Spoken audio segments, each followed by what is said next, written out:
Platinum $96.99, Gold $94.99. Monroe-Matic plus shock absorbers, they're just $26.99.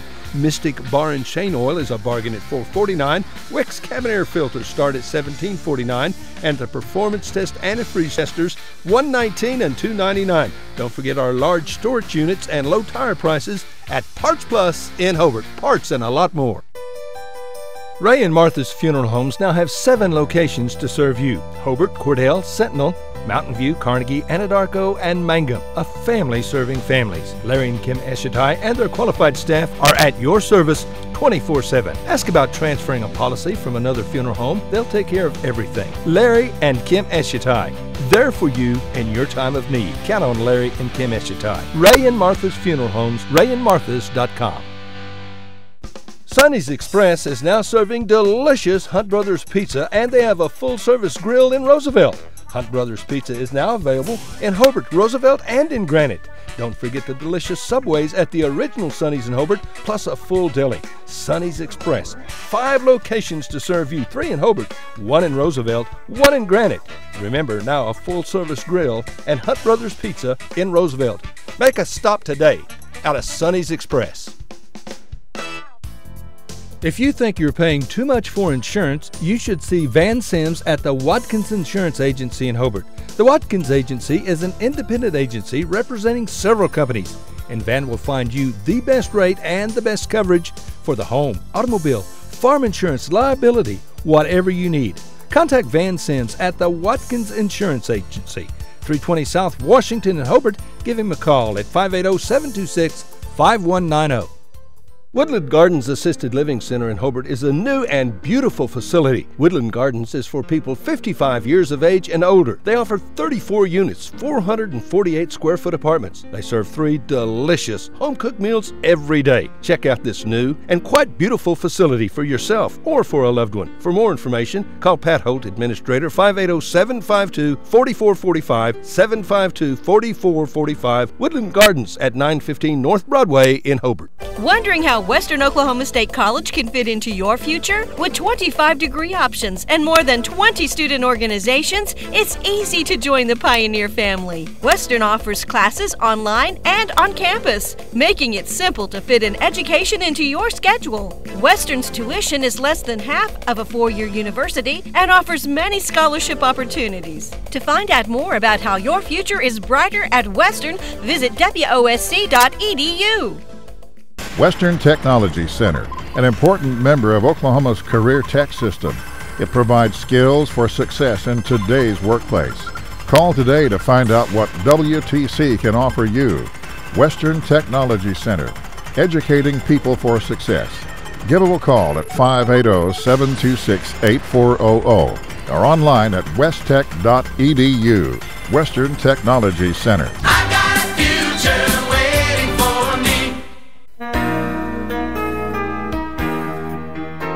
It takes a solid foundation to build a solid business, and nobody understands that better than Frazier Bank. In fact, we have been helping businesses for years, offering startup capital, money for equipment, or money to expand. Talk to one of our loan officers today and start building your business tomorrow. Frazier Bank, member FDIC, and an equal housing lender.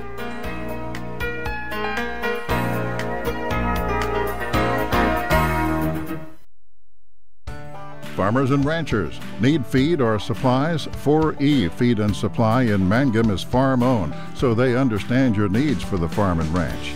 They feature bulk feeds for pickup or they'll deliver.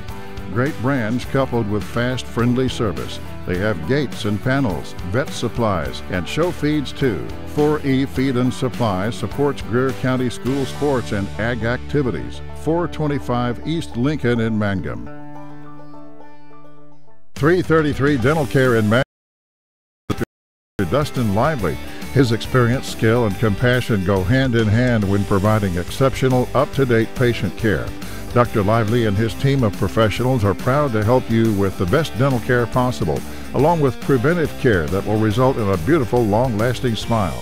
Call 580-782-2552 or visit the team at 333 Dental Care.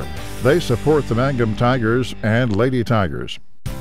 When it comes to getting your prescriptions filled quickly, just have your doctor send them to Bratton Drug in Mangum or Granite Drug in Granite. where competent and friendly pharmacists will quickly fill them correctly.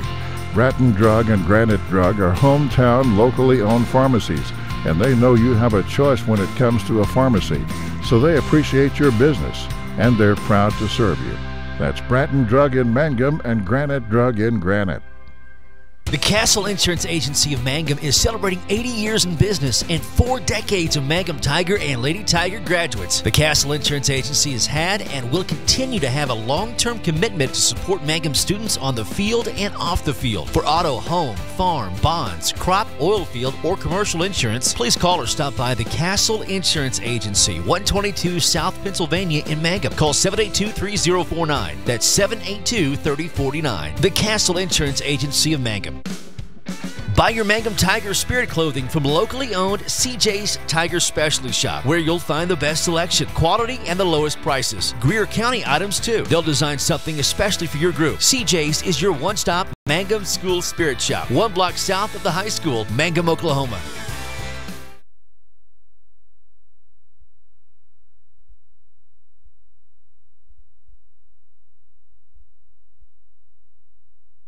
Oh, I'm sorry, I didn't get the cue. I'm on the air. I didn't know that.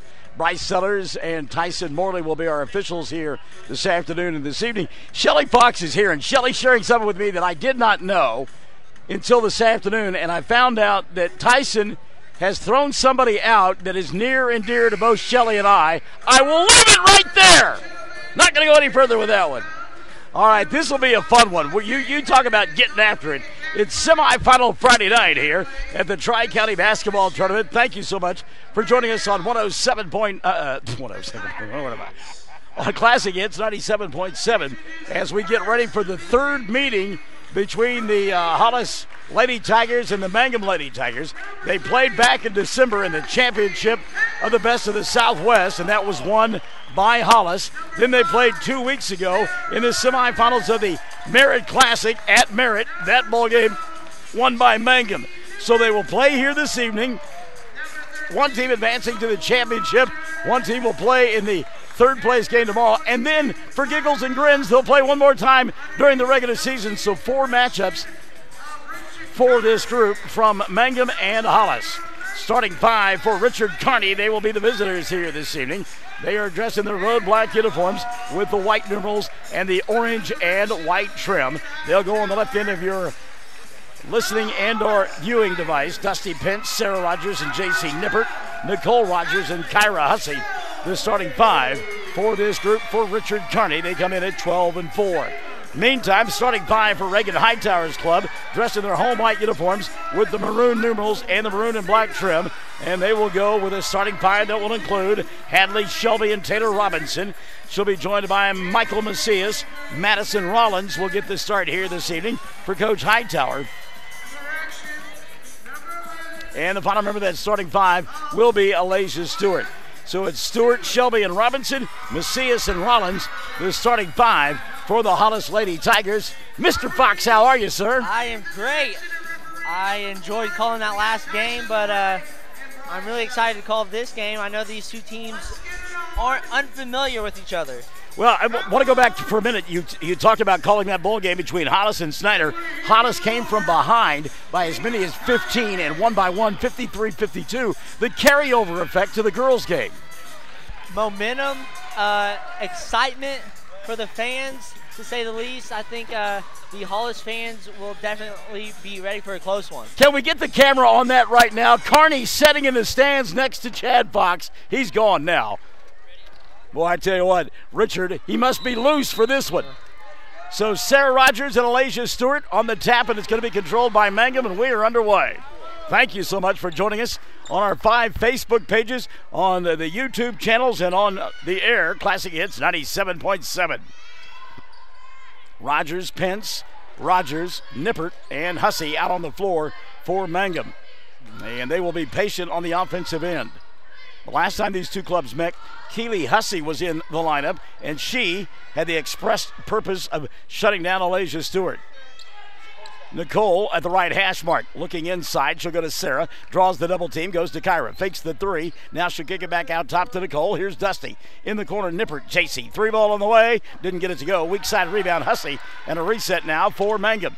Diagonal pass, Nippert. Lobs inside Sarah. Can't handle the pass. Taken away by Hadley Shelby. And here comes Elijah Stewart and Hollis for the first time this evening. Stewart on the run. Little bounce pass near side Shelby. Up top, Rollins. Now here, Michael Macias. Taylor Robinson, the only one who hasn't touched so far for Hollis. 3-ball, Stewart got it, Elijah. And that's the one person you don't want shooting the ball tonight. Dusty Pence back the other way. 3-0 early lead. Pence going to go the length of the floor, draw the foul. She'll go to the line to shoot two. Let's see if that's on Hadley Shelby. And it is. Shelby's first and number one called on Hollis. So Hadley will go to the line to shoot two. Look for Keely Hussey to come off the bench very quickly for Mangum if Stewart does get hot. First one for Pence, no good. Dusty will get one more. And you know if Elijah Stewart gets going, she really gets going, she can score in a hurry. Second one on the way for Pence, no good. Dusty missed them both, and the rebound cleared off by Shelby. Hadley giving up the dribble in the backcourt. Got to find Rollins, does. Madison into the front court. I meant to ask Reagan Hightower what had happened to Madison to wear that mask. Obviously had to do something with the nose. Must have broken her nose. She wears that protective mask. Good hands there by Nippert, and we'll get a tie-up and the ball lost out of bounds. Taylor Robinson touches it last, and it will be Mangum basketball. Minute 2 gone by here in quarter number 1. Hussey to inbound. Kyra looking. Now we'll find Nicole Rogers. Nicole giving up the dribble. She'll go back to Kyra. Got to watch that 10-second count. Hussey now on the run. Kyra across the timeline to Nippert in front of the Hollis bench. 5:45 left of the first quarter played. 3-0 our score. Hollis on top. Nippert left side. Diagonal over the top to Dusty. She wanted to go baseline, got cut off by Shelby, and a reset now to Nippert. JC, late pass. Robinson with the steal. She couldn't keep it in bounds. It'll go out of bounds, and it will be Mangum getting the basketball back. The Hollis Lady Tigers came out in full court pressure, and that might cause fits for the Mangum Lady Tigers tonight. 5:33 left here in the first. Inbounds pass, Nicole Rogers, JC Nippert now hands it off to Dusty. Pence had Sarah at the free throw line, goes to Nippert about 30 feet from the basket. JC back to Dusty, had the three, puts the ball on the floor, little bounce pass near side. 5:20 left in the first quarter of play. Rogers to Nippert, now they'll swing it around to Pence here on the near side. Dusty had a look inside, turned back by Shelby, and back out top Nippert. Pence to Nippert, JC looking, nothing there. Good defense inside by Hollis. Patience by Mangum. 3 minutes gone by in the first, it's still a 3-0 ball game. Nippert in the corner, she'll go to Sarah, back on top, JC, now Dusty. Off the dribble penetration, Rollins good defense. Bounce pass, Nippert, now they'll find Nicole at the free throw line, try to force it inside, ball batted away. Here comes Shelby into the front court, and Hanley going to slow things down to Stewart. Elijah, skip pass near side, Michael. Macias, back to Stewart. 4:40 left here in the first period of play. Shelby from 15, halfway down, didn't get it to stay. Nippert with the rebound in traffic. Good job by JC. Kick it out now to Hussey. Kyra coming across the timeline. She'll cross over, go by Macias, put up the shot, didn't get it to go. Blocking foul going to be called. Hadley Shelby went down hard. That may be the second on Hadley. It is. In that last possession, the Hollis Lady Tigers defense was nothing but great. The Mangum Lady Tigers tried driving multiple times, and there just was nothing there. Suffocating, I think, is a good way to put it, wouldn't you? Exactly. Suffocating would be the word. Hussey shoots free throws. First, good. Kyra gets one more. Mangum on the board. It's a 3-1 ball game. 4:25 left in the first quarter of play. Second one on the way for Hussey is good. Kyra made them both. 3-2 ball game. Mangum and Hollis. Here comes Stewart the other way. She'll weave her way through traffic, leave it for Shelby underneath the basket. Hadley went the wrong way on the shot as it came up from the bottom. Rebound going to be cleared off by Nicole Rogers. She'll get tied up by Rollins, and the arrow going to point the way of Hollis. Not a good job that time by Nicole getting the ball down around her waist. Got to keep it up above your head to avoid that tie-up. Skip pass over the top, caught by Shelby. She'll go to Elijah. Puts it on the floor, tries to get by Hussey. Now here comes the ball, taken away by Nicole. 2-on-2 fast break. Nicole dribble, forgot the ball, and got called for the carry. Well, it got out around one time. She brought it back in. The second time couldn't corral it back. Nippert and Nicole setting down. Jaden Davenport coming into the ball game. Also checking in for Mangum will be Keely Hussey. So it's Pence, Hussey squared, Davenport, and Sarah Rogers. Michael Macias now, hounded in the backcourt. She'll break the 10-second line and look for Stewart, but keep it herself instead. 3:50 left in the first. Here comes the basketball, and a good catch there by Dylan Fox. 3:49 left in the first. Did you get that on camera, Tanner, that ball coming at us? No, he's not as good with the camera as I am. Well, there you go. He's obviously more humble than you are, though. Yeah. 3:45 left here in the first. 3-2 ball game. Macias, deep three on the way. Michael, front of the iron, didn't get it to go. On the rebound, it'll be Robinson. Taylor puts it up and in. Good putback by Taylor. So Robinson will make it 5-2. Hussey, that's Kyra with the basketball. She'll try to blow down the far sideline. Shelby with her. Little push off by Kyra. Now she'll find Keeley with the ball. Keeley with 3:20 left in the first quarter of play. Backs it out now. Goes to Dusty. Mangum looking for their first field goal of the ball game. Kyra in the corner to Davenport. Back inside Sarah. Telegraph pass taken away by Taylor Robinson. Davenport going to get double teamed. Or check that it's the double team by Davenport and Keeley. Shelby for three. Got it. Henley Shelby. And a timeout going to be taken by Richard. 2:59 left in the first. 8-2. Hollis on top. Back in 30. Classic hits. 97.7.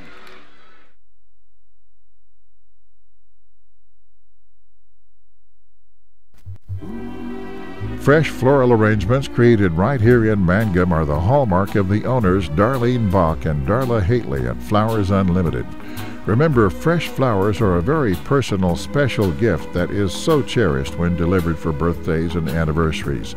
She might say you shouldn't have, but she'll be delighted you did.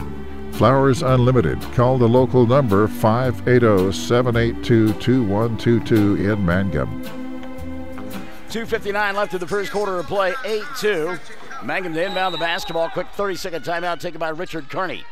Kyra gets the inbounds pass there on the near side to Dusty. Pence double team to the backcourt. She'll go back to Kyra.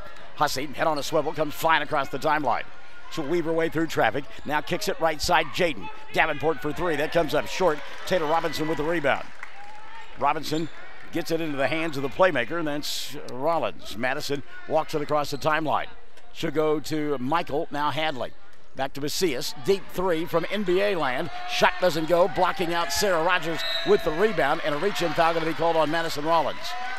And again, she's got to get that ball above her head. She's putting it down at her waist, and it's just really easy for them to grab it.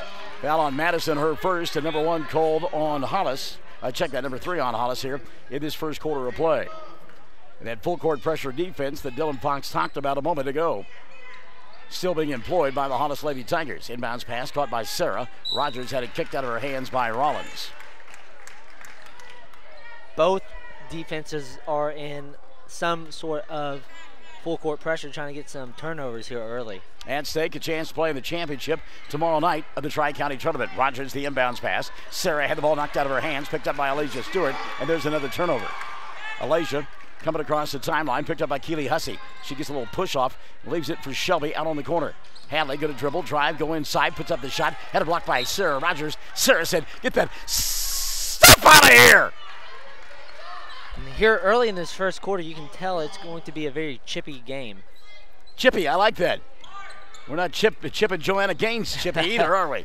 No. Three ball Rollins off the iron, didn't get it to go. Rebound picked up by Jaden Davenport. Davenport wants to run. She'll go down the far sideline. Davenport dribble, drive, lost the ball, taken away by Shelby. Stewart out in front. They get the ball to her, chasing from behind Hussey. Kyra will not get there in time, and the layup for Alasia Stewart. Back the other way. Here comes Davenport. And Jaden got to slow things down, let traffic clear. 10-2, 1:45 left in the first quarter of play. Tatiana James comes into the next head ball. Hussey at the right elbow. Keeley looking for help. Davenport between the two circles. Now they'll come near side to Dusty. Pence bounce pass Hussey. Kyra back over the top. She'll go to Davenport. Trying to get Sarah free inside. Robinson all over her. Minute 25 left in the quarter. Sarah gets the ball, bobbles back to Pence. Now Davenport. Jaden to Dusty. Looking inside, nothing there. Not a whole lot of movement. It's all on that one side of the floor, Dylan. Good defense by the Hollis Lady Tigers, like we were talking about earlier. Just nothing for them there. Dusty going to go inside, challenge, misses the shot. The rebound taken away by Taylor Robinson. Robinson now will get it to Madison Rollins.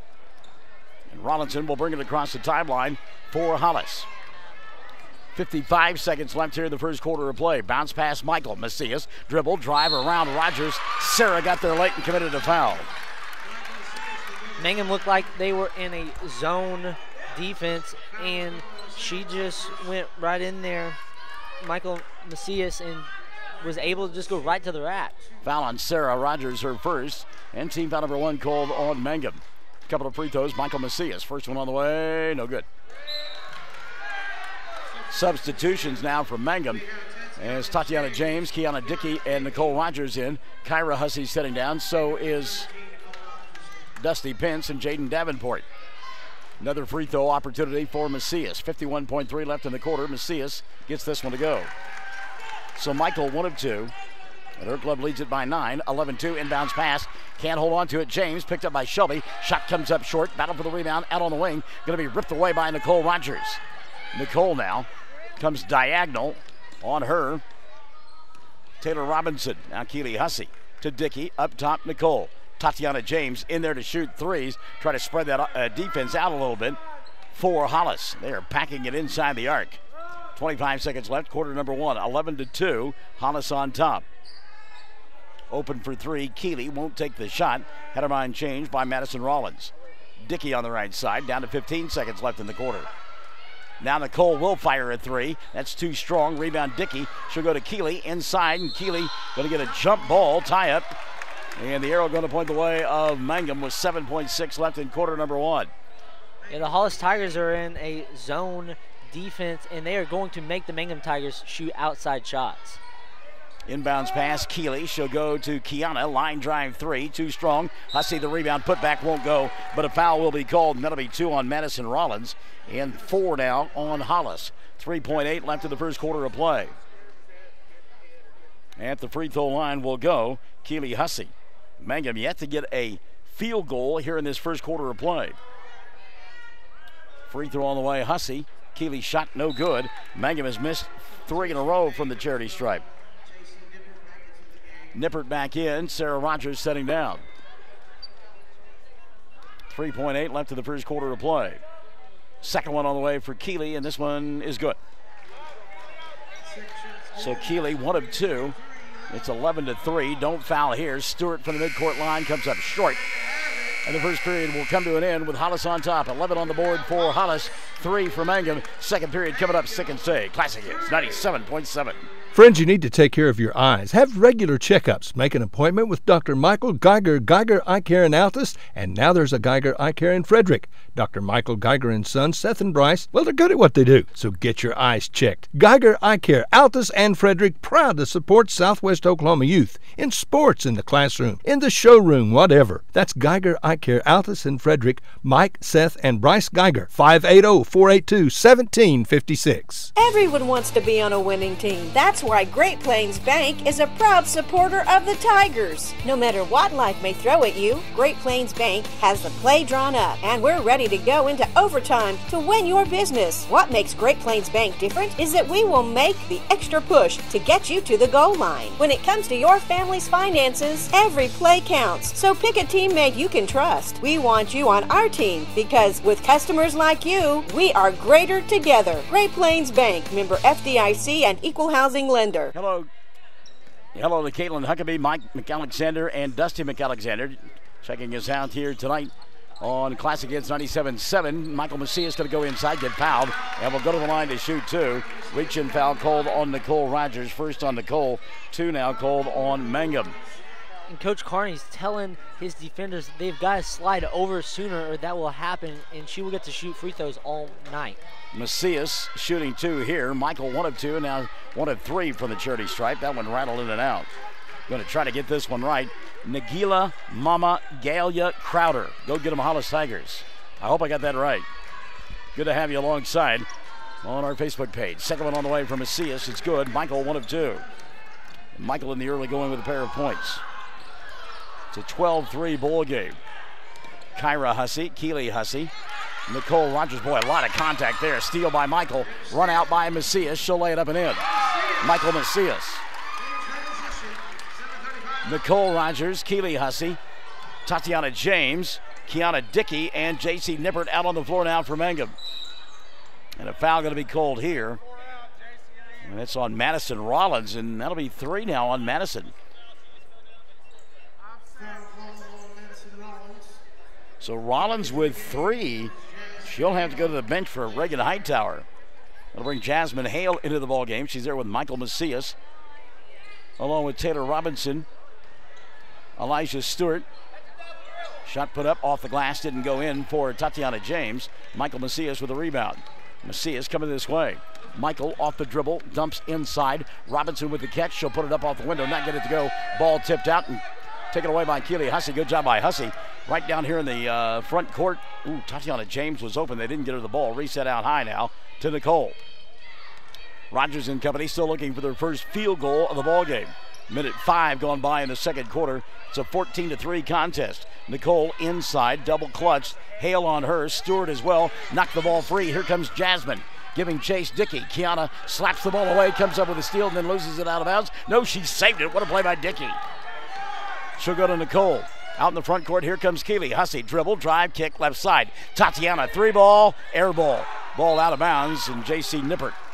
And the Hollis Lady Tigers are continuing to run that zone defense, packing the paint and making those Mangum Tigers shoot outside shots. Next head ball, we get 4 new bodies in there for Mangum. Sarah Rogers, Dusty Pence, Jaden Davenport, and Kyra Hussey will come in. Wraparound pass here to Hale. Jasmine shot come up short, got her own rebound, put up in. Jasmine Hale on the follow. Mangum trailing 16-3. Second period of play, 2 minutes gone by in the frame. Keely coming across the timeline. Hussey giving up the dribble now. She'll leave it between the 2 circles to Sarah, or Nicole rather. Now Dickey on the left wing. Kiana, baseball pass through the hands of Nicole. She won't be able to track it down, or will she? She did. Good catch by Rogers. Timeout going to be taken by Richard so he can get new personnel in. 5:51 left in the half. 16-3. Hollis on top of Mangum here on Classic Hits 97.7. Bring hope and peace to a child. Young children of all ages need homes. Please consider opening your loving home to a child in need. Children deserve to grow up in a loving, caring family. We have the services and community connections that can help foster families succeed. Contact your local youth service agency at 580-726-3383 for more details. Abused and neglected children are Oklahoma's most vulnerable population. Help is needed now. Great Plains Youth and Family Services is a proud sponsor of today's broadcast. Dylan Fox, the pace has been fast and furious to begin the ball game. Yeah, both teams come out in full court pressure, forcing each other's offenses to run and gun, but then both teams are going back and playing zone defenses in the half-court game, making each other shoot outside shots. All right, so Mangum out of the timeout. They get that new personnel in there. Dusty Pence into the backcourt to get the basketball. She's in there with Keely and Kyra Hussey, Jaden Davenport. Sarah Rogers out on the floor for Mangum. Keely, double team, ball knocked out of her hands. I tell you what, Michael Macias is playing defense like nobody's business. Macias, Elijah Stewart, Hadley Shelby, Taylor Robinson, and Jasmine Hale on the floor for Hollis. Shot put up by Michael, didn't get it to go. Rebound cleared away.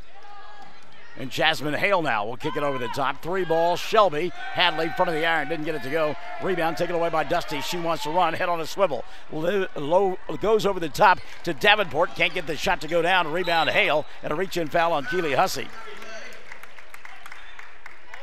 Number 1 on Keely and number 3 on Mangum. A pretty out-of-control possession, which results in a foul on Keely Hussey.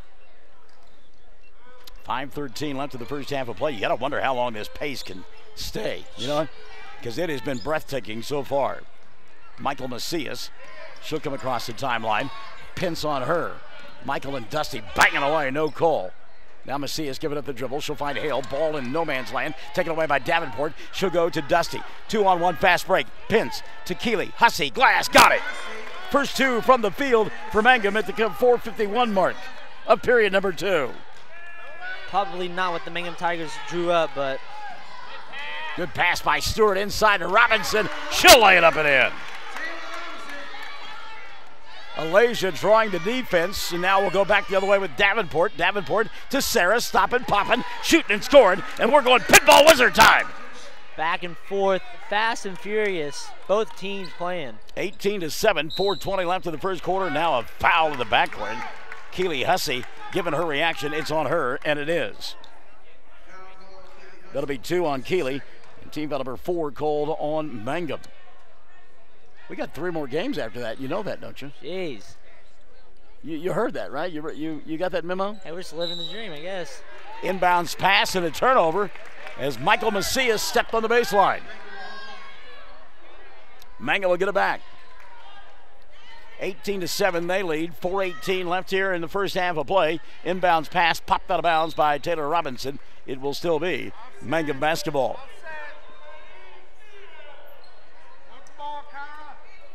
Keely Hussey to inbound does on the left end. And an offensive foul going to be called away from the ball. I think that's going to be on Kyra Hussey. It is. First on Kyra. And team foul number 5 called on Mangum, and a timeout taken now by Hollis. 4:17 left in the half. 18-7. They're on top. Classic hits 97.7. Greer County Farm Bureau agents Mickey Lively and Steve Martin support high school sports. Mickey and Steve offer insurance for property, casualty, life, commercial, and crop insurance. They're at 231 North Oklahoma in Mangum. Phone 580-782-3827. Well, it's Michael in the morning. Dylan Fox, Tanner Fox, he's our videographer and scoreboard operator. And then we've got Shelly and Chad in case a rumble breaks out. They're ready to take care of anybody who might get in our way. Yeah, I'm sure that's what they're here for. Oh, it isn't? No, I don't think so. Window dressing, I guess, maybe. Yeah. Okay, all right. So that timeout taken there by Reagan Hightower. Her club on top, 18-7. 4:17 left in the first half of play. Denny Crane.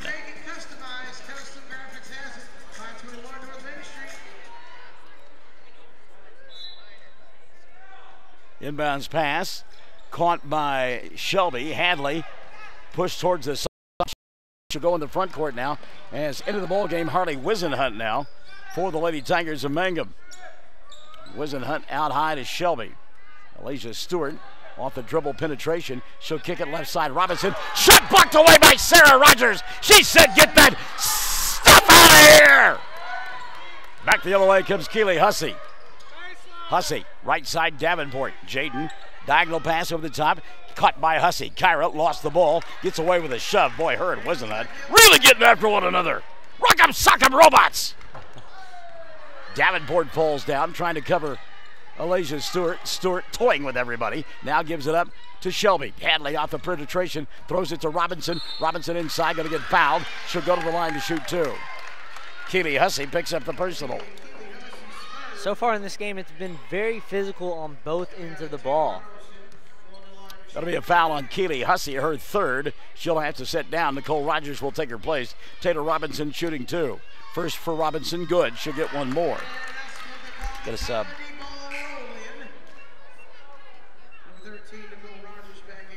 So Hussey down with 3. Nicole Rogers back in for Mangum. 19-7. Hollis on top by a dozen. Second free throw on the way. Rolls in. Robinson got them both. Give her 6 in the ball game. Dusty back the other way down for Mangum. Pence, dribble, drive, kicks, right side. Nicole, 3 ball on the way. Front of the iron doesn't go. Got her own rebound in traffic. Lost the ball. Got it back. Still loses it again. Kyra Hussey will pick it up. Ball stripped away from her. It goes off her leg and out of bounds. Weak side help that time by Alicia Stewart. 3:13 left in the half. Richard working his club and telling them they've got to be tougher than that. Alicia Stewart now running the offense for Hollis. Jaden Davenport with her. Skip pass over the top, caught by Hadley. Shelby will go to Michael Macias. Michael now running the offense. Skip pass near side. 3 ball dialed up. Alicia Stewart doesn't get it to go. Hussey with the rebound. She gets tangled up and thrown to the floor by Harley Wisenhunt. I think that's the story of the game so far. Lots of people have been on the floor. Both sides physical. Both teams have 6 team fouls. Foul on Harley, her first, and you talked about it, 6th team foul. Our good friend Cherie Flores, listening to the broadcast. Her son made his broadcasting debut earlier today over at Tipton. Underneath the basket, Sarah with the catch to the glass and got it. Sarah Rogers, how about the pass inside by Jaden Davenport? 20-9, 2:30 left in the first half of play. Baseball pass, Robinson over the top. She'll penetrate, get a handle on it, throw it up short. Rebound, Sarah. Rogers in traffic. She'll get grabbed by Taylor Wisenhunt. No, a jump ball will be the call. Wow. There we're going to point the way of Mangum. Lady Tigers will get it back. 20-9. The lead 11. Mangum with the ball. They trail. 2:20 left in the first half. Here comes Dusty coming across the timeline. Pence to Davenport. Jaden kicks it over the top to Kyra. Now back to Dusty. She'll go to Davenport. Off the glass. Shot too hard. Rebound cleared away by Michael Macias. 2 minutes left in the first half of play. Michael coming across the timeline. Tatiana James checks in at the next dead ball. Shelby and Macias playing catch. The pace is slowed somewhat. Wisenhunt from 10. Shot way too hard. And the rebound, Sarah Rogers. She'll go to Davenport. Davenport into the front court. Finally burned off some of that nervous energy, and we've gotten into a little bit of a pace now. Hussey between the two circles. Kyra looking for somebody inside. Minute 35 left in the first half of play. 20-9. At the right hash mark, Davenport. Jaden looking. She'll go back up top to Dusty. Now here on the near side, Nicole Rogers. Nicole puts it on the floor. Gets a screen from Kyra. Can't do anything with it. Forces it inside to Sarah. Not a good pass. Stolen away by Taylor Robinson. That was Western Union right there. 70 seconds left in the half. Stewart, front court, should come to Michael. See us a little bit tired right now. You can just kind of tell by her body language. Robinson at the free throw line. Going to force her way inside, and she walked with the basketball. Good defense, Kyra Hussey and Sarah Rogers. Substitution now as Tatiana James will come in. Jaden Davenport will sit down. I can imagine her being tired as fast as both teams have played so far. Boy, Richard Carney unloading on Nicole Rogers. He told her earlier she's got to play tough and just gave her an indication of what she needs to do. 50 seconds left, first half of play, 20-9. Kyra up top, going to lob to the free throw line. That's Sarah putting it on the floor, going to force, puts up the shot, comes up short. Rebound, Alasia Stewart. 40 seconds left in the first half of play. Look to see if Reagan Hightower was going to hold for one. Not sure yet. No, she'll let them run their offense. Now they will pull it out. Wouldn't be surprised if Hollis didn't hold for one right now. Again, look at the body language out there right now. Tanner Fox has got it for you on your screen there. And you got some kids at hands on hips, breathing hard. They're catching their wind right now.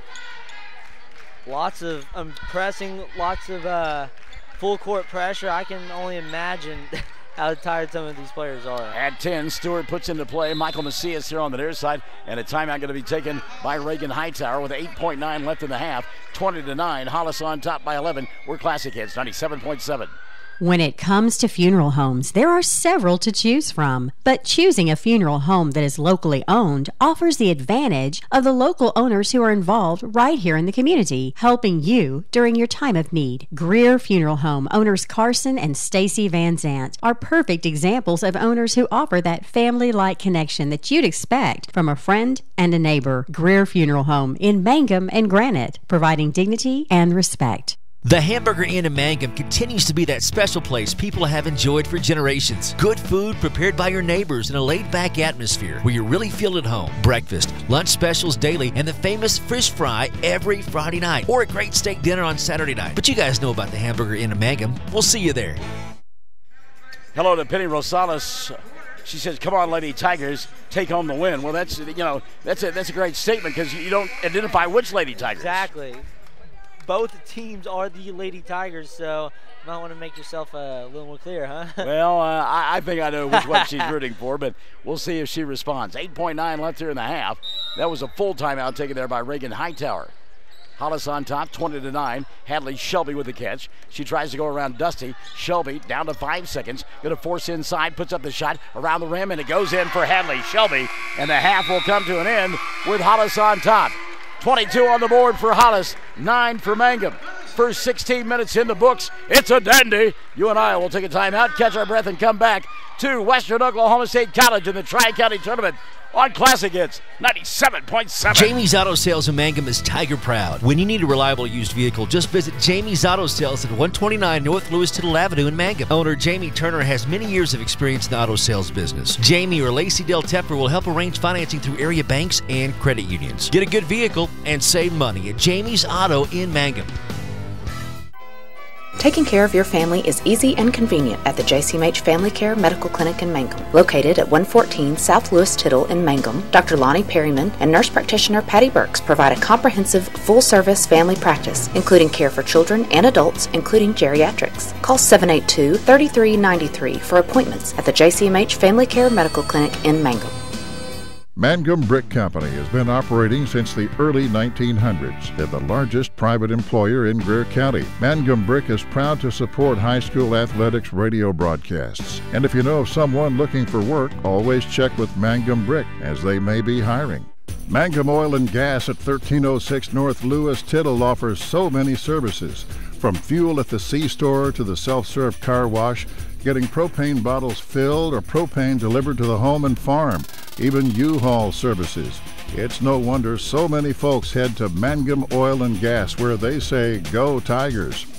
For top-notch heating and air conditioning service and installation, you can rely on Payne's Heating and Air, serving Southwest Oklahoma and North Texas from their headquarters in Mangum, Oklahoma. With years of experience and hundreds of satisfied customers, call Payne's Heating and Air Conditioning at 799-5130, 799-5130. What does it mean to be a Mangum Tiger, you ask? Well, we are one town, one school, and one family. We may be a small town, but we have big dreams and a bright future ahead of us. This is Lori Laughlin from Stockman's Bank, member FDIC, and we are so proud to support the Mangum Tigers. All right, at the half, it's 22-9. Hollis on top of Mangum. As Hollis got 11 in the first quarter, 11 in the second quarter. Very consistent Reagan Hightower's team. Mangum 3 in the first and 6 in the second. And again at the half, it is 22-9. How important is the bucket at the end by Hadley Shelby to make it 22-9? That's huge. I mean, momentum, they've had momentum all night, but just to cap off the half with that bucket, last time these two teams met, they lost in a good game. But to come out with their hair on fire and then end it like that just speaks volume of how ready this team is tonight. Good balance for Reagan Hightower in that first half of play. Taylor Robinson with a half a dozen, 5 apiece for Hadley Shelby and Alasia Stewart. Michael Macias has got 4. Jasmine Hale with 2 at the intermission. Hollis 4 of 6 from the free throw line in the first half of play. Foul situation for Hollis. Madison Rollins has got 3. Hadley Shelby with 2. The only players with multiple fouls at the half. And again, 22-9. It is a 13-point lead for Hollis over Mangum at the half. On the other side of the ledger, 4 in the first half for Sarah Rogers, 3 for Keely Hussey, and 2 for Kyra Hussey. And that's the scoring for Mangum. They were 3 of 6 from the foul line in that first half of play. Foul situation, Keely Hussey, who had the express task of trying to slow down Alasia Stewart, 3 fouls at the intermission. She spent a lot of time on the bench in that first half of play. Which, that's expected. Whenever you have to go up against one of their best players like that, you kind of just have to, as a coach, you know going into it that someone's going to be in foul trouble guarding her. At the half, 22-9, Hollis on top of Mangum. The winner goes to the championship of the Tri-County Tournament tomorrow night. The loser will play in the third place ball game. At the intermission, 22 for Hollis, 9 for Mangum. Second half coming up, stick and stay right here on Classic Hits 97.7. Folks in Mangum know what to do when they need to quench a thirst, curb a hunger attack, or cool down with an ice cream. They just make the Loop at 918 North Lewis Tittle in Mangum. The Loop, supporting the Mangum Tigers and Lady Tigers. Travis Septic Tank Service can handle everything related to septic tank maintenance and cleaning, including commercial applications. Call Travis Septic Tank Services at 580-782-2384. That's 782-2384. Travis says, "Go Mangum Tigers." Triad Home Health in Mangum is locally owned and offers nursing, physical therapy, occupational, wound care, IV therapy, and more. All administered by people who go above and beyond for you. Phone Triad Home Health today at 580-782-2384. 782-5800. That's 782-5800. For over 4 generations, the Willis family and staff have worked to develop their skills, and with improved technologies, they can assure you of a monument that will stand the test of time. Their award-winning designers, expert stonecutters, layout artists, sandblast sculptors, and installation crew are here to serve you. Visit them online at willisgranite.com. Willis Granite Products, with locations in Granite, Oklahoma City, and Stillwater. Wondering how Western Oklahoma State College can fit into your future? With 25 degree options and more than 20 student organizations, it's easy to join the Pioneer family. Western offers classes online and on campus, making it simple to fit an education into your schedule. Western's tuition is less than half of a four-year university's and offers many scholarship opportunities. To find out more about how your future is brighter at Western, visit wosc.edu. Farmers and ranchers need feed or supplies? 4E Feed and Supply in Mangum is farm-owned, so they understand your needs for the farm and ranch. They feature bulk feeds for pickup or they'll deliver. Great brands coupled with fast, friendly service. They have gates and panels, vet supplies, and show feeds too. 4E Feed and Supply supports Greer County school sports and ag activities. 425 East Lincoln in Mangum. 333 Dental Care in Mangum is the dental practice of Dr. Dustin Lively. His experience, skill, and compassion go hand in hand when providing exceptional, up-to-date patient care. Dr. Lively and his team of professionals are proud to help you with the best dental care possible, along with preventive care that will result in a beautiful, long-lasting smile. Call 580-782-2552 or visit the team at 333 Dental Care. They support the Mangum Tigers and Lady Tigers. When it comes to getting your prescriptions filled quickly, just have your doctor send them to Bratton Drug in Mangum or Granite Drug in Granite, where competent and friendly pharmacists will quickly fill them correctly. Bratton Drug and Granite Drug are hometown, locally owned pharmacies, and they know you have a choice when it comes to a pharmacy, so they appreciate your business, and they're proud to serve you. That's Bratton Drug in Mangum and Granite Drug in Granite. The Castle Insurance Agency of Mangum is celebrating 80 years in business and 4 decades of Mangum Tiger and Lady Tiger graduates. The Castle Insurance Agency has had and will continue to have a long-term commitment to support Mangum students on the field and off the field. For auto, home, farm, bonds, crop, oil field, or commercial insurance, please call or stop by the Castle Insurance Agency, 122 South Pennsylvania in Mangum. Call 782-3049. That's 782-3049. The Castle Insurance Agency of Mangum.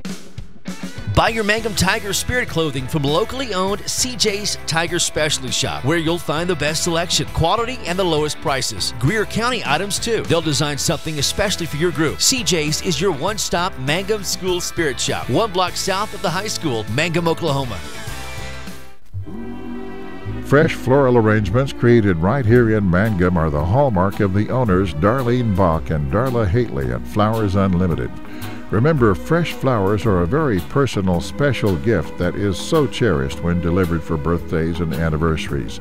She might say you shouldn't have, but she'll be delighted you did. Flowers Unlimited. Call the local number 580-782-2122 in Mangum. And welcome back to the Tri-County. Western Oklahoma State College is the location. It's Hollis and Mangum in a semifinal matchup. The winner advancing to the championship tomorrow night here on Classic Hits 97.7. The loser will play for third place tomorrow afternoon.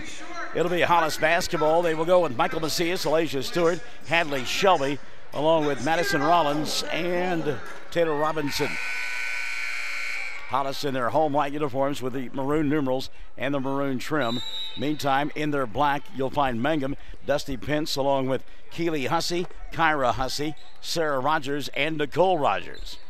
Mangum on the defensive end as we begin the third period of play. Macias with a dribble out high. Ball intended for Stewart, taken away by Keely Hussey. Now a run out for Nicole. 3-on-1 fast break. Nicole stopping, popping. Shot won't go. Rebound, Sarah Rogers. That won't go, but she'll get fouled by Taylor Robinson and will go to the line to shoot two. And Mangum came out in a box and one, and Keely Hussey has the pleasure of guarding Elijah Stewart for the rest of the ball game.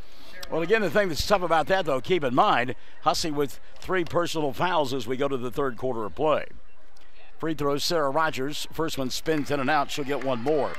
Mangum just 3 of 7 from the foul line. That is a reoccurring theme for them. They have struggled from the charity stripe all season long. Second free throw on the way here, and this one is good. So Sarah gives Mangum 5. They're in double digits now, 22-10. 7:40 left here in the third period of play.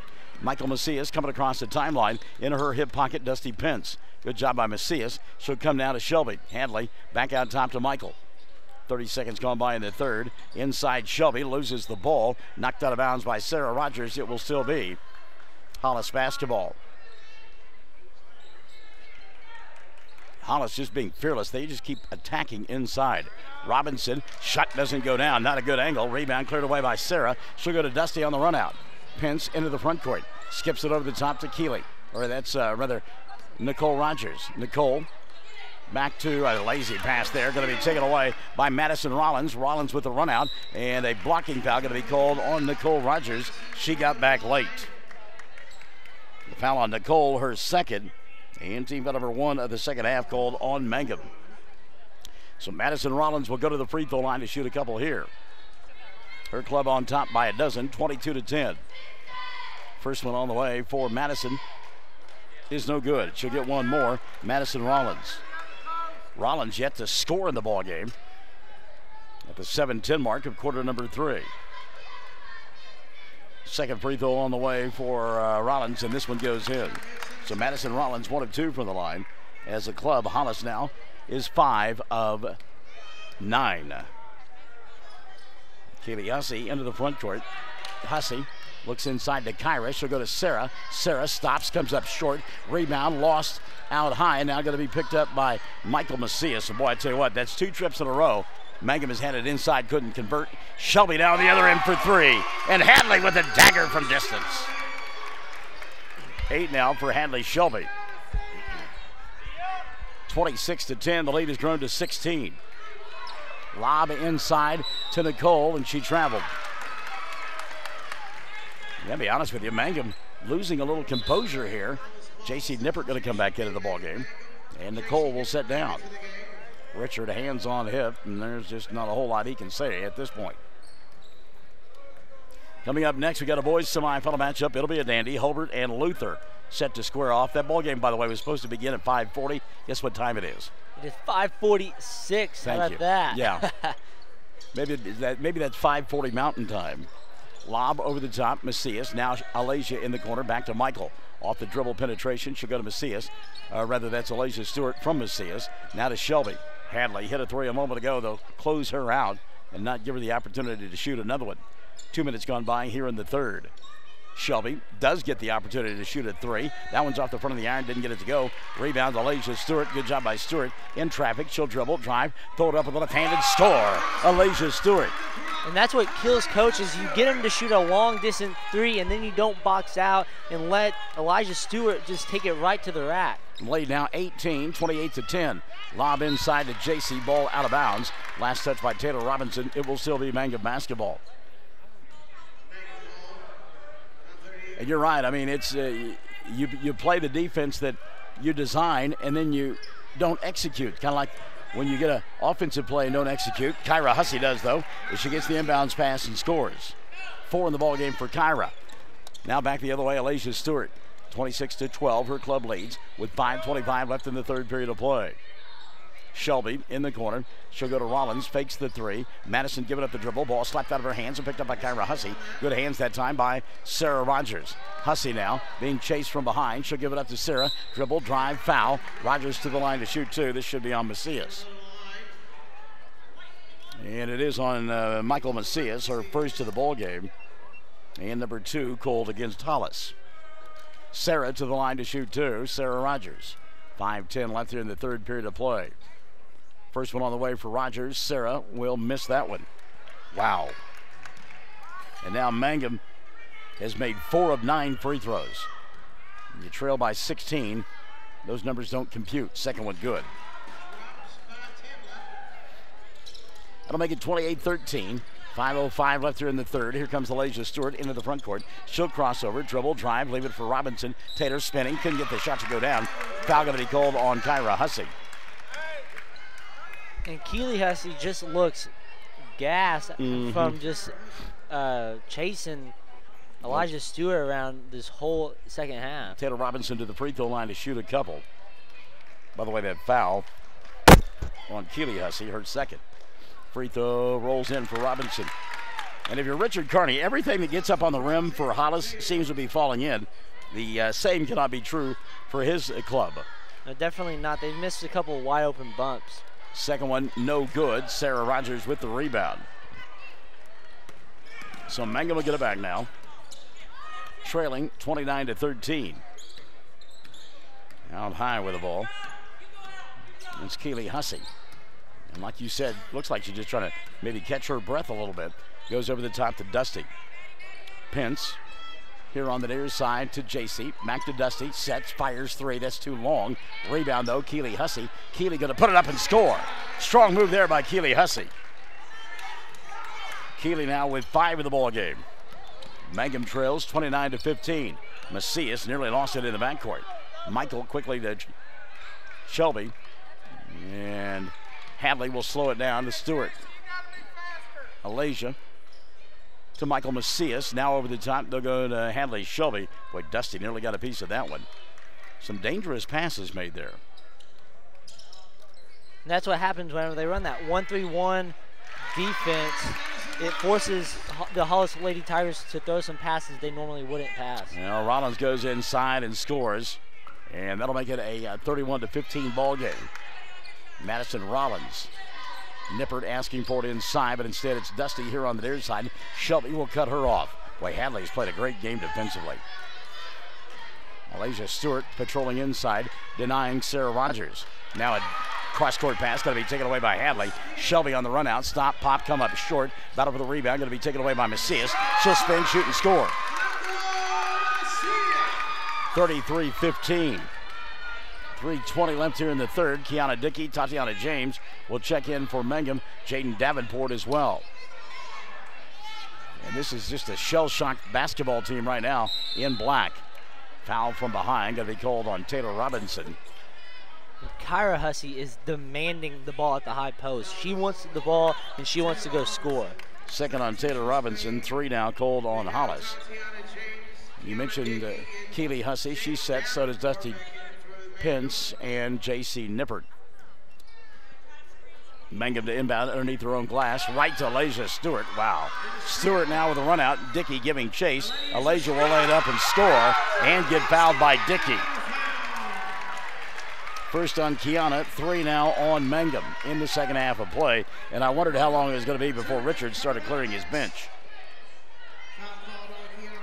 Stewart made the shot. She's got 4. She'll go to the line for an old-fashioned three-point opportunity. And Sarah Rogers will sit down. Gerald's comes into the ballgame. Panetta checking in as well. Kyra Hussey will take a seat.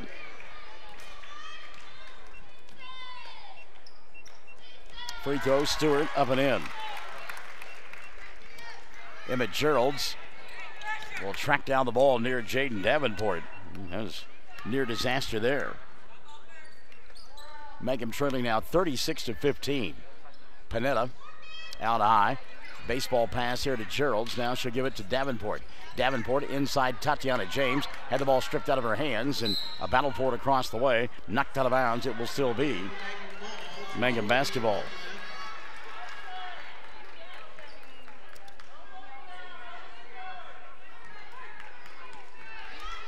Inbounding it will be Mangum. Geralds to do so. Dickey will make the catch. Kiana comes here on the near side to Davenport.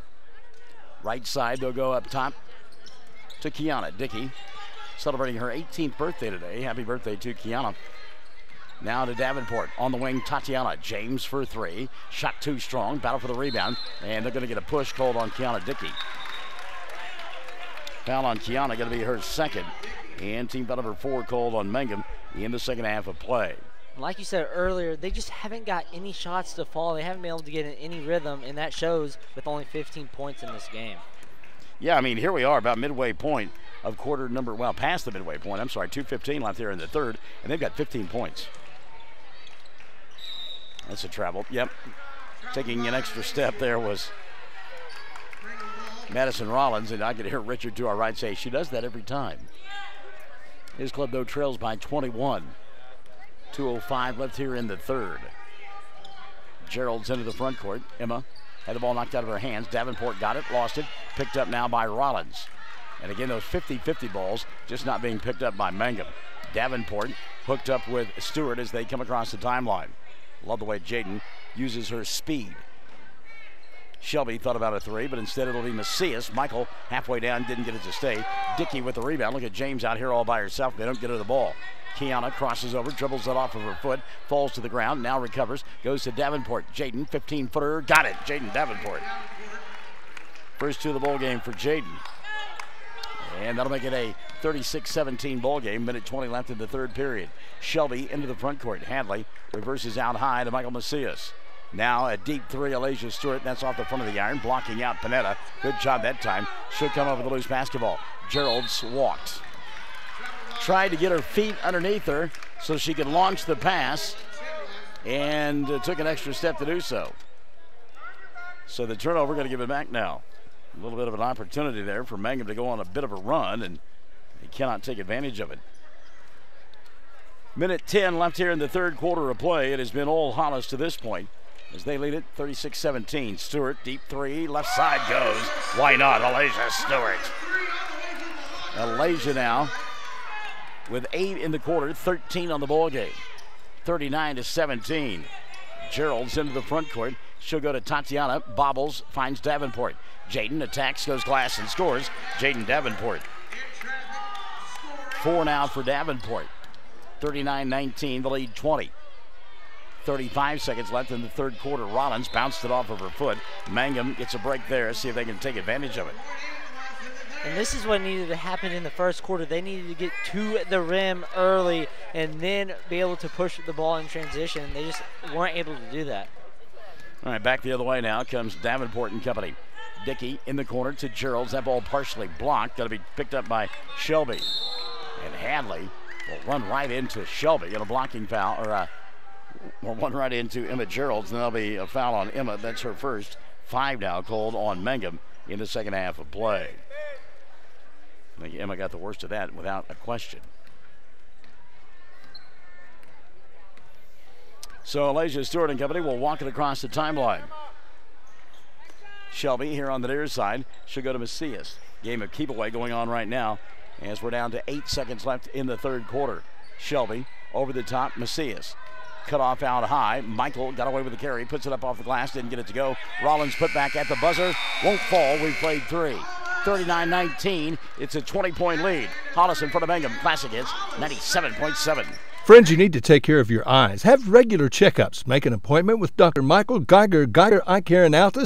And now there's a Geiger Eye Care in Frederick. Dr. Michael Geiger and Sons, Seth and Bryce, well, they're good at what they do. So get your eyes checked. Geiger Eye Care, Altus and Frederick, proud to support Southwest Oklahoma youth in sports, in the classroom, in the showroom, whatever. That's Geiger Eye Care, Altus and Frederick. Mike, Seth, and Bryce Geiger, 580-482-1756. Everyone wants to be on a winning team. That's why Great Plains Bank is a proud supporter of the Tigers. No matter what life may throw at you, Great Plains Bank has the play drawn up, and we're ready to go into overtime to win your business. What makes Great Plains Bank different is that we will make the extra push to get you to the goal line. When it comes to your family's finances, every play counts. So pick a teammate you can trust. We want you on our team because with customers like you, we are greater together. Great Plains Bank, member FDIC and equal housing lender. All right, fourth quarter is set to get underway here on Classic Hits 97.7, and an impressive run by Hollis as they look to make their way into the championship bowl game. On top here by a score of 39-19. Mangum with the ball to begin the fourth. Jaden Davenport, Kiana Dickey, along with Emma Gerald's, Taylor Panetta, and Tatiana James. There's a shot put up, no good. Rebound Gerald's, that won't fall. Tries to get her own rebound, and Taylor Robinson will come up with a loose basketball. You see this just for a minute, would you please? Yep. Going to get a foul. I think that's on Panetta. And it is on Tyler. I think I've called her Taylor a couple of times, and that's incorrect on my part, and I apologize. Tyler Panetta, not Taylor Panetta. Hollis now into the front court, and Macias has the ball taken away by Panetta. Tyler or Taylor, it doesn't make any difference. And now Kiana Dickey going to get stripped, but she'll take it right back. Dickey may have gotten away with the carry there. And then Kiana will lose it out of bounds down in the corner, out on the street. Willie and the Poi boy bringing Nickel to tap her feet. Dusty Pence going to check in, name the group. I'm sorry, Creedence Clearwater Revival. You're too late on the draw there. Taylor Robinson inside. Shot doesn't go. Got her own rebound. Put back will fall. Taylor Robinson. Boy, Reagan Hightower loving this. Can you hear that one on Michael in the morning? Occasionally. Gotcha. Thank you for the free plug. Monday through Friday, 6 to 9. Classic hits 97.7. Dusty Pence, J.C. Nippert set to check in at the next dead ball. 41-29. Mangum trailing. Minute gone by here in the fourth. Davenport, skip pass over the top, way too tall, out of bounds. Gerald's going to sit down, and Dickey will take a seat as well. Sarah Rogers going to come back in. So Tyler Panetta, Taylor Rogers.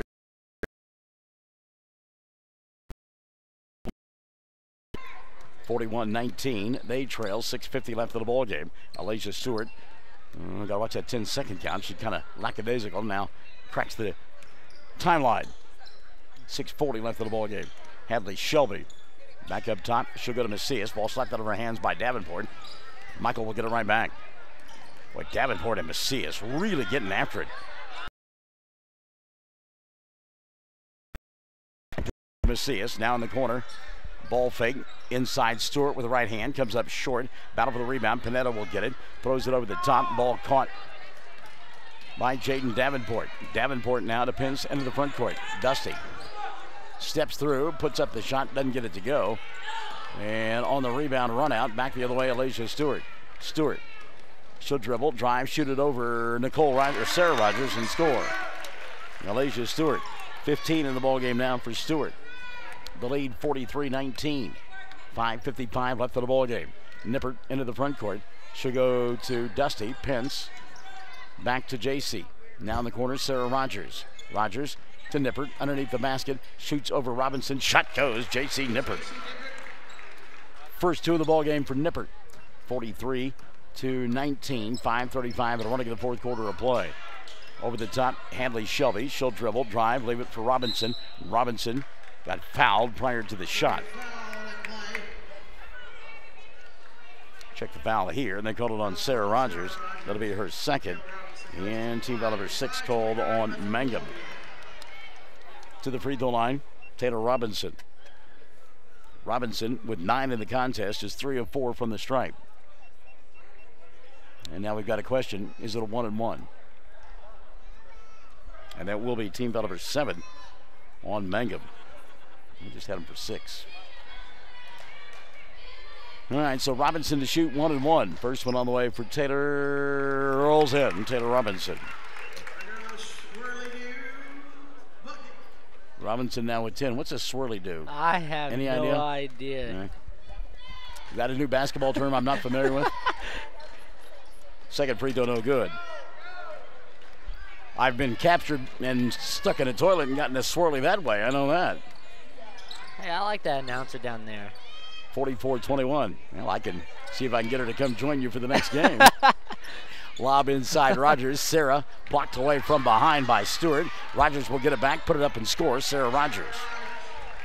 Sarah Rogers now with 8 in the ball game.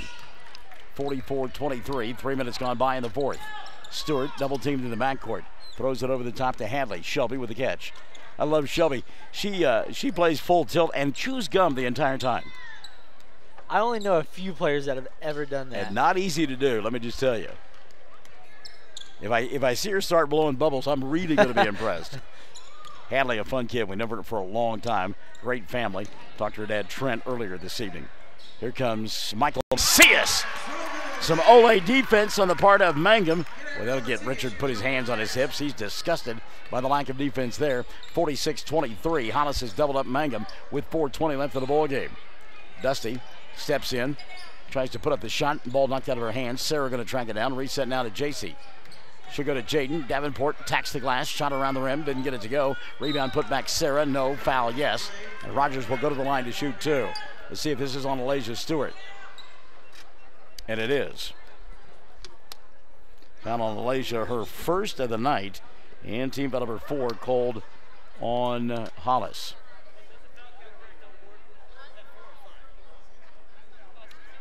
And again, they got a question about the number of fouls on the board.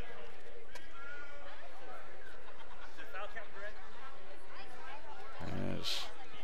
Nobody knows. They keep looking, they keep asking. And give credit to Tyson Morley trying to get it right. So Rogers shooting 2. First one on the way for Sarah. It goes. There you go. As Dickey and Gerald's come back in. Davenport and Panetta sitting down. Sarah now with 9 in the ball game. 9 of her club's 24. Second one on the way. Rogers got that one to go as well. Sarah in double digits with 10, but her club trails by 21. It's 46-25. 4 minutes left of the ball game. Macias into the front court to Stewart. Alasia looking for space inside. Nothing there. Michael up top. Now to Shelby. Hadley. Back to Alasia. I think she was blowing a bubble as she went inside. Ball got blocked away by Sarah Rogers. Picked up on the near side by Macias. And now a steal by Nippert and a run out for Dusty. Pence, dribble, drive, chase from behind. Shot doesn't go. Rebound put back. Will not fall. Sarah Rogers. Here's Nippert clearing it out and resetting now to Pence. She'll go to Gerald's. Gerald's to Dusty. Puts the ball on the floor. Emma deep in the corner, right side. Back up top and a reset now to Pence. 3:20 left of the ball game. 46-25. Pence getting a screen from Rogers. Sarah rolling off of it. Dusty with a shot and it goes. A 3 for Dusty Pence. That's the first field goal of the night for Dusty Pence. Might just be a little too late. 46-28. 3 minutes left of the ball game. Macias to Shelby. Hadley back out top to Michael. Jaden Davenport, or Tatiana James, I should say, comes in at the next dead ball. Macias in the corner. She and Shelby played catch. Hadley picked up a ball that was poked free from Jasmine Hale, who came in during that last dead ball. Hadley going to go inside, force one up, and loose ball picked up by Dickey. Kiana wants to run. Dickey with the left hand, going to slow things down. She'll go to Nippert. JC, high, deep 3 goes. JC Nippert. Nippert with 5 here in the fourth quarter of play. 46-31. Mangum at least trying to make it respectable. 2:24 left of the ball game. Macias off the dribble, underneath the basket, all the way around to the other side. Wow. You could hear Richard say, don't let her come out. Ball loose on the floor. Dusty Pence will finally come away with it. She's got Dickey over the top. Kiana with the catch. Chase from behind and falls down. That's a travel. Good defense by Michael Macias. Timeout going to be taken by Hightower and company. They lead it with 2:06 remaining.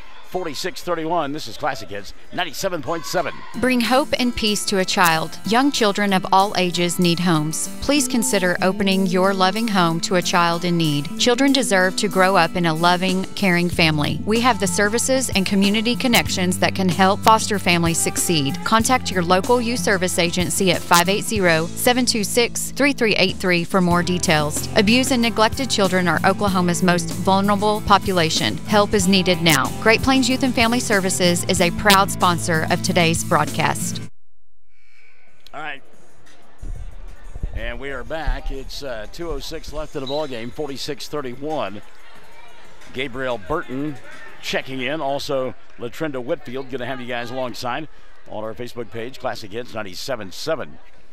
Hollis on top. 46-31 with 1:55 left of the ball game. Ball tipped into the backcourt. And a good job there by both Kiana Dickey and Tatiana James to get a piece of it.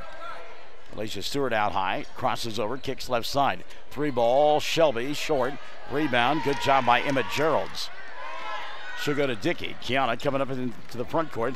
Dickey, dribble, drive, jump stop, kicks it back over the top. Geralds, 3 ball on the way. No, rebound Alasia Stewart. Stewart lost it. Dickey there, gets it to Tatiana James. James fall away 3, goes Tatiana James. Tatiana James, first 3 of the night. And Alasia Stewart hurt on the play. Minute 22 left of the ball game. 46-34. We're back after this on Classic Hits 97.7. Greer County Farm Bureau agents Mickey Lively and Steve Martin support high school sports. Mickey and Steve offer insurance for property, casualty, life, commercial, and crop insurance. They're at 231 North Oklahoma in Mangum. Phone 580-782-3827.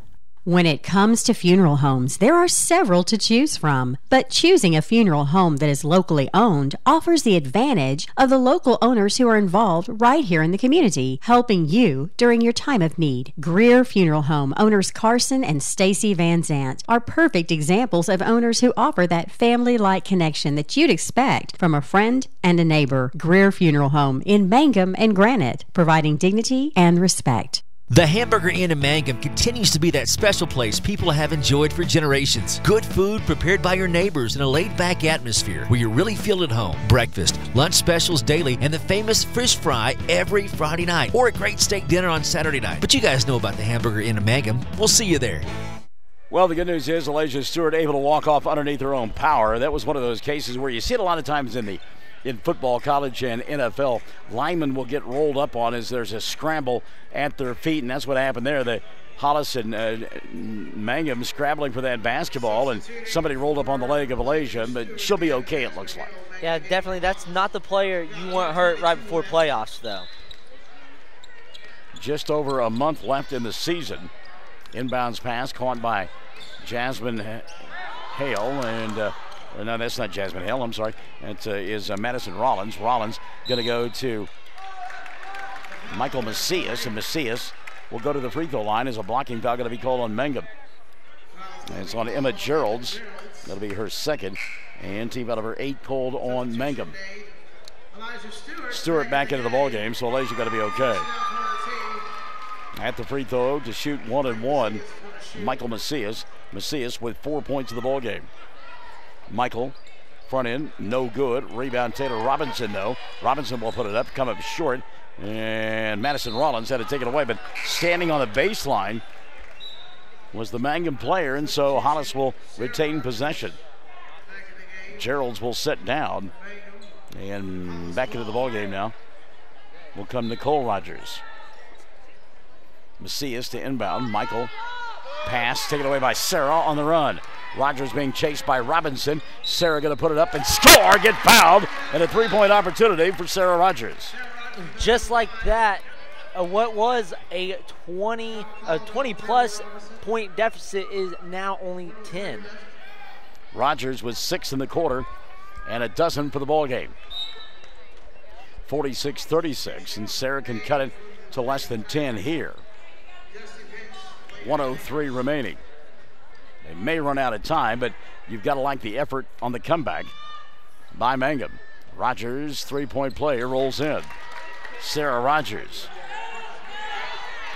9-point ball game. Stewart into the front court. Elijah dribbled, drive inside Rollins. Got fouled. She'll go to the line to shoot 2 with 57 seconds left of the ball game. Check the foul here. And it'll be on Nicole Rogers. Her second. And team foul number 9 called on Mangum. So Rollins at the free throw line. Madison 1 of 2 and has 3 points. Missed that one. Boy, you could tell when she let go of it, wasn't even going to be close. Boys game coming up next. It will be Hobart and Luther. We'll conclude the night with Cordell and Mangum on the boys' side. Luther will do battle in the girls' semifinal matchup with Cordell. Second free throw up and in, Madison Rollins. She's got 4. It's 47-37. Dickey into the front court.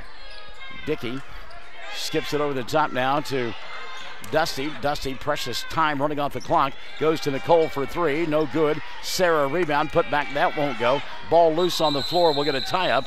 And the arrow going to point the way of Hollis, I believe. 39.5 remaining.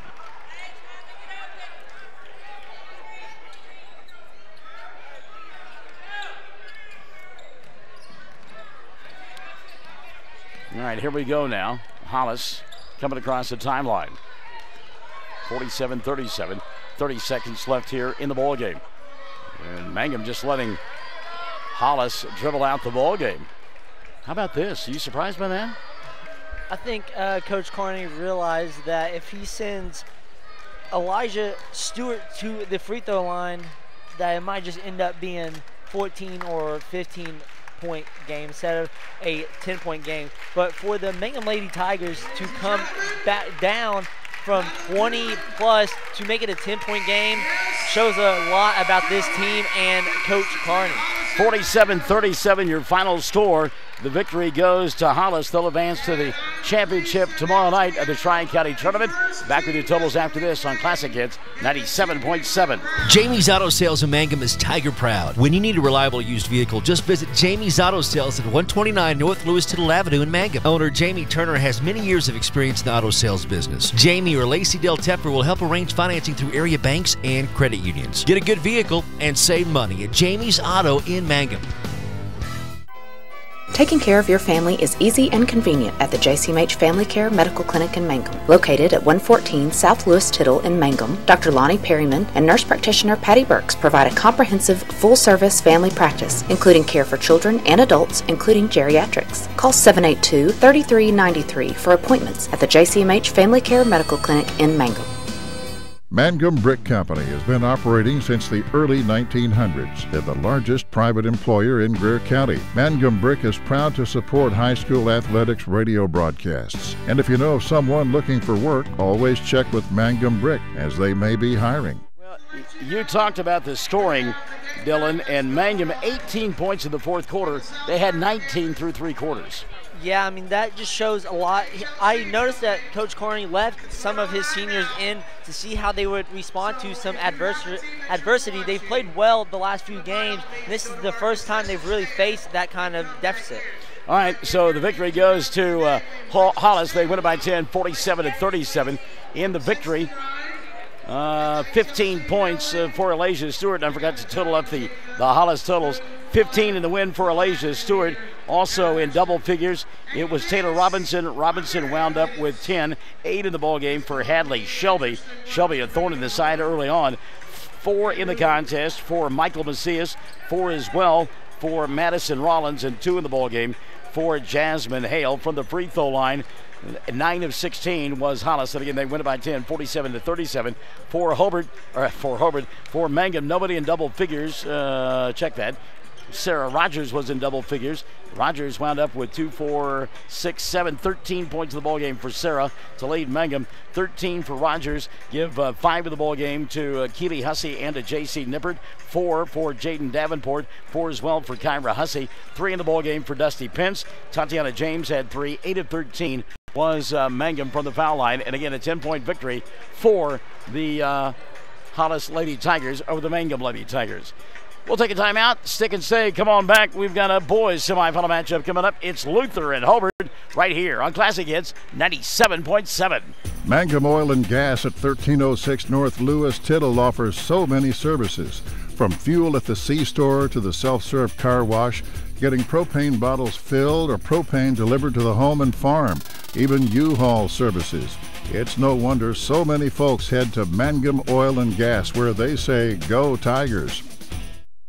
You got to have an ace in the hole. Guys, that special time of the year to get that special gift is almost here. Valentine's Day will be here soon, and Allison at Ace in the Hole has a special gift that you need to get. If you're just not sure, get a gift certificate. Allison also has a winter clearance sale with new merchandise arriving every day for spring. There's brands like Consuelo, Silver, and Rock Revival jeans. Lots of beautiful jewelry. But for sure, remember Valentine's Day, it's coming soon, so see Allison at Ace in the Hole in downtown Hobart.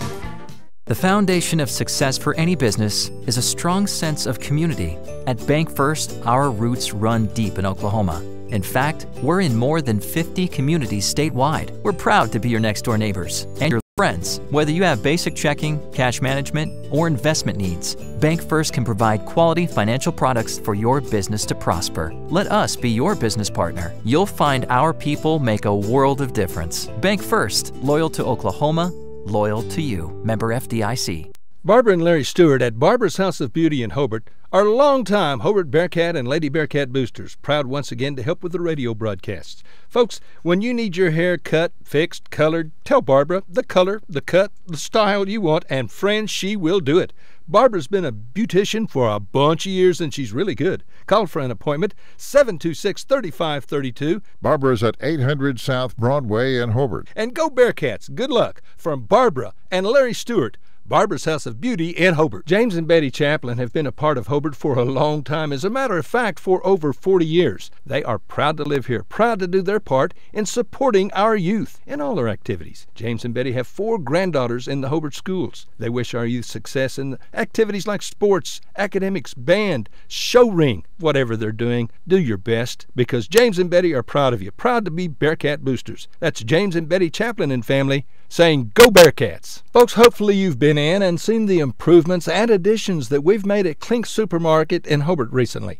Now, we hope you'll find our store looking better and better stocked than it's ever been.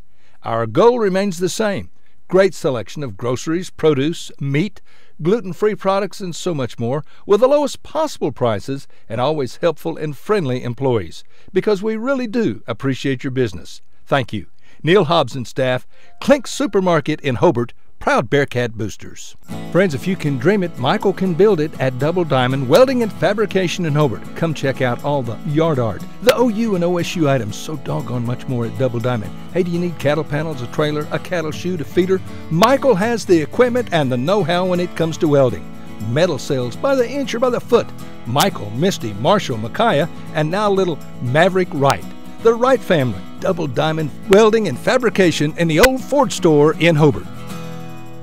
Optometrist Dr. Amy Straub is very excited to be the owner of Altus Family Vision, located at 112 Valverde Street. You'll still find the same great staff and professional services because our focus is on you. We'll help you update your glasses and contact prescription, and we do exams for eye diseases like glaucoma and macular degeneration. You're more than just eyes to us. Make an appointment today by calling 580-482-0051. Dr. Amy Straub and Altus Family Vision. Our focus is on you.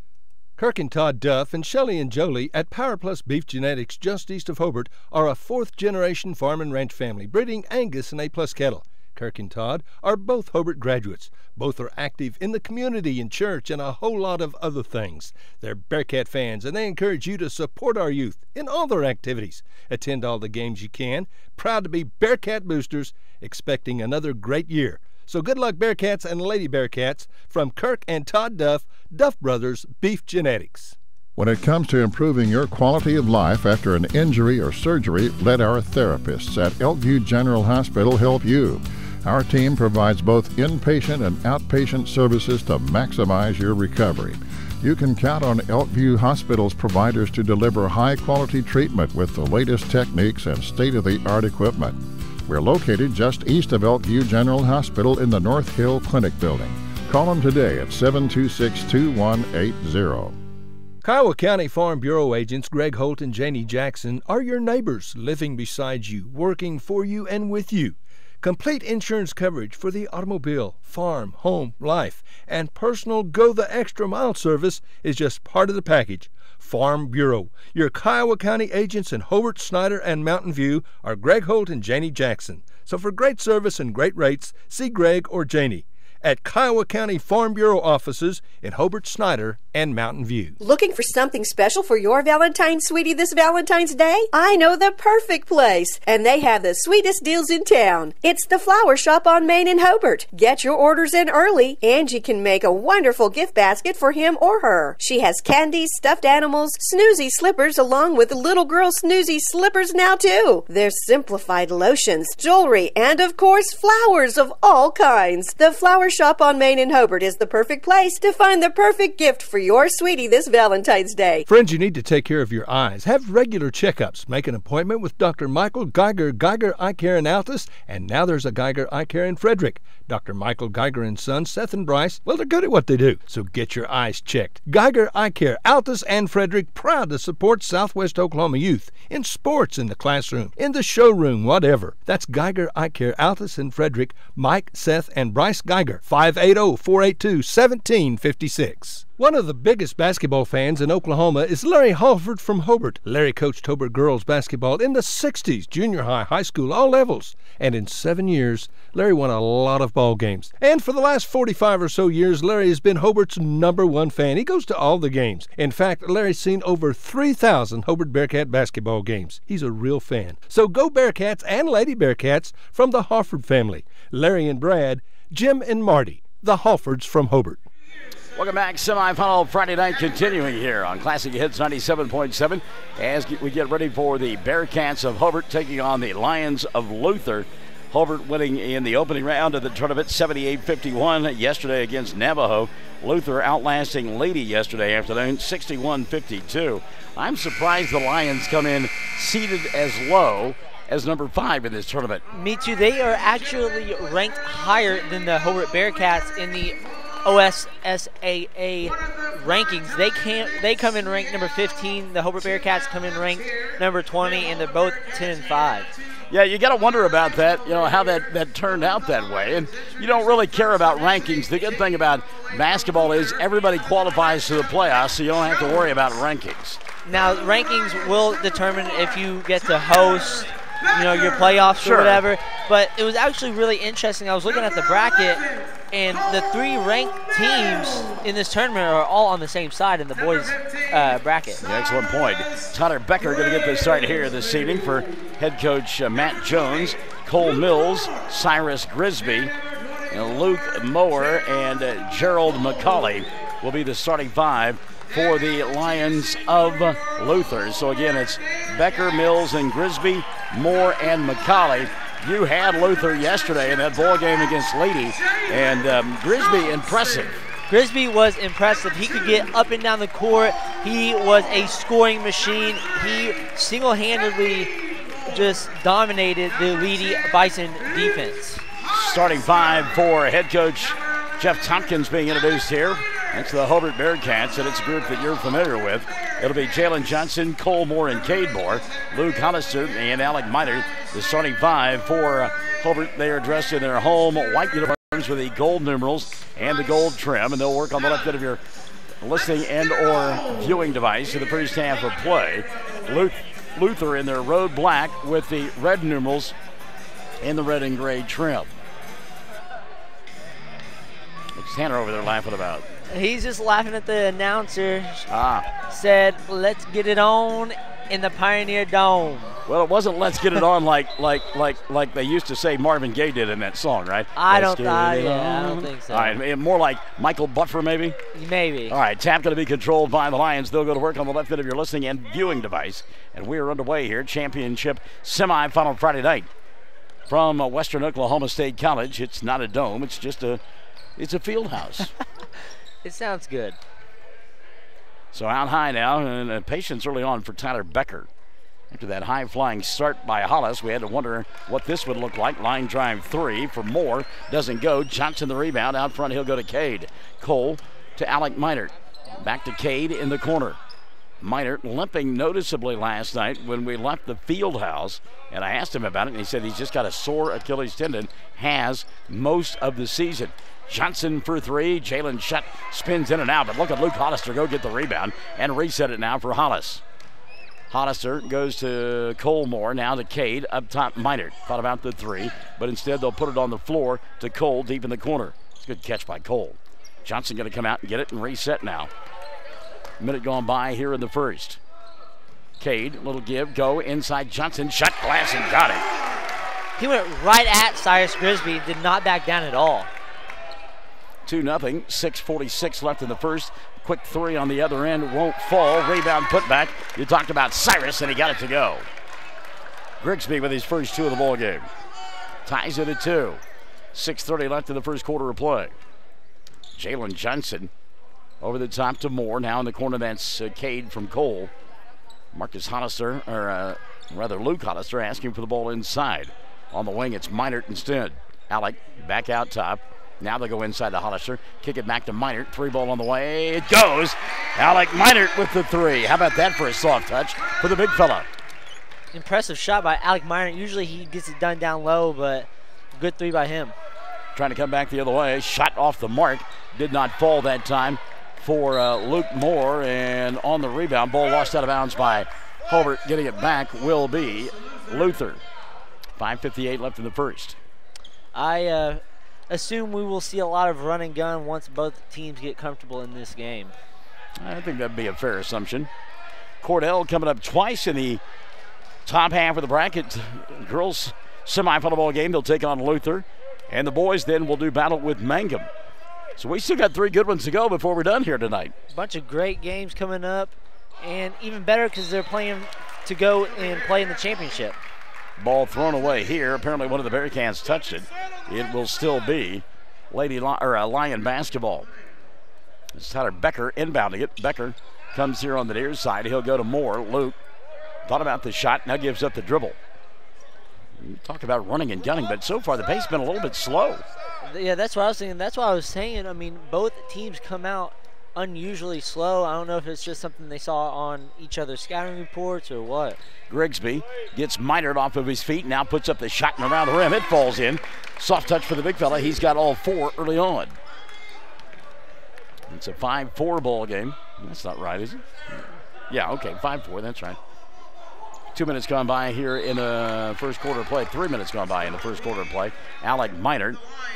And what happened there? That's kind of what Alec is asking. Do you know the answer? I think it was just a hot pass. I don't think he was looking. I think you're exactly right. Minard's like, why you throwing it to me? My head's turned the other way. 4:50 left in the first quarter of play. Cyrus Grigsby off the bounce over Minard. Shot on the way. Got it to go. That's a 2. Cyrus Grigsby.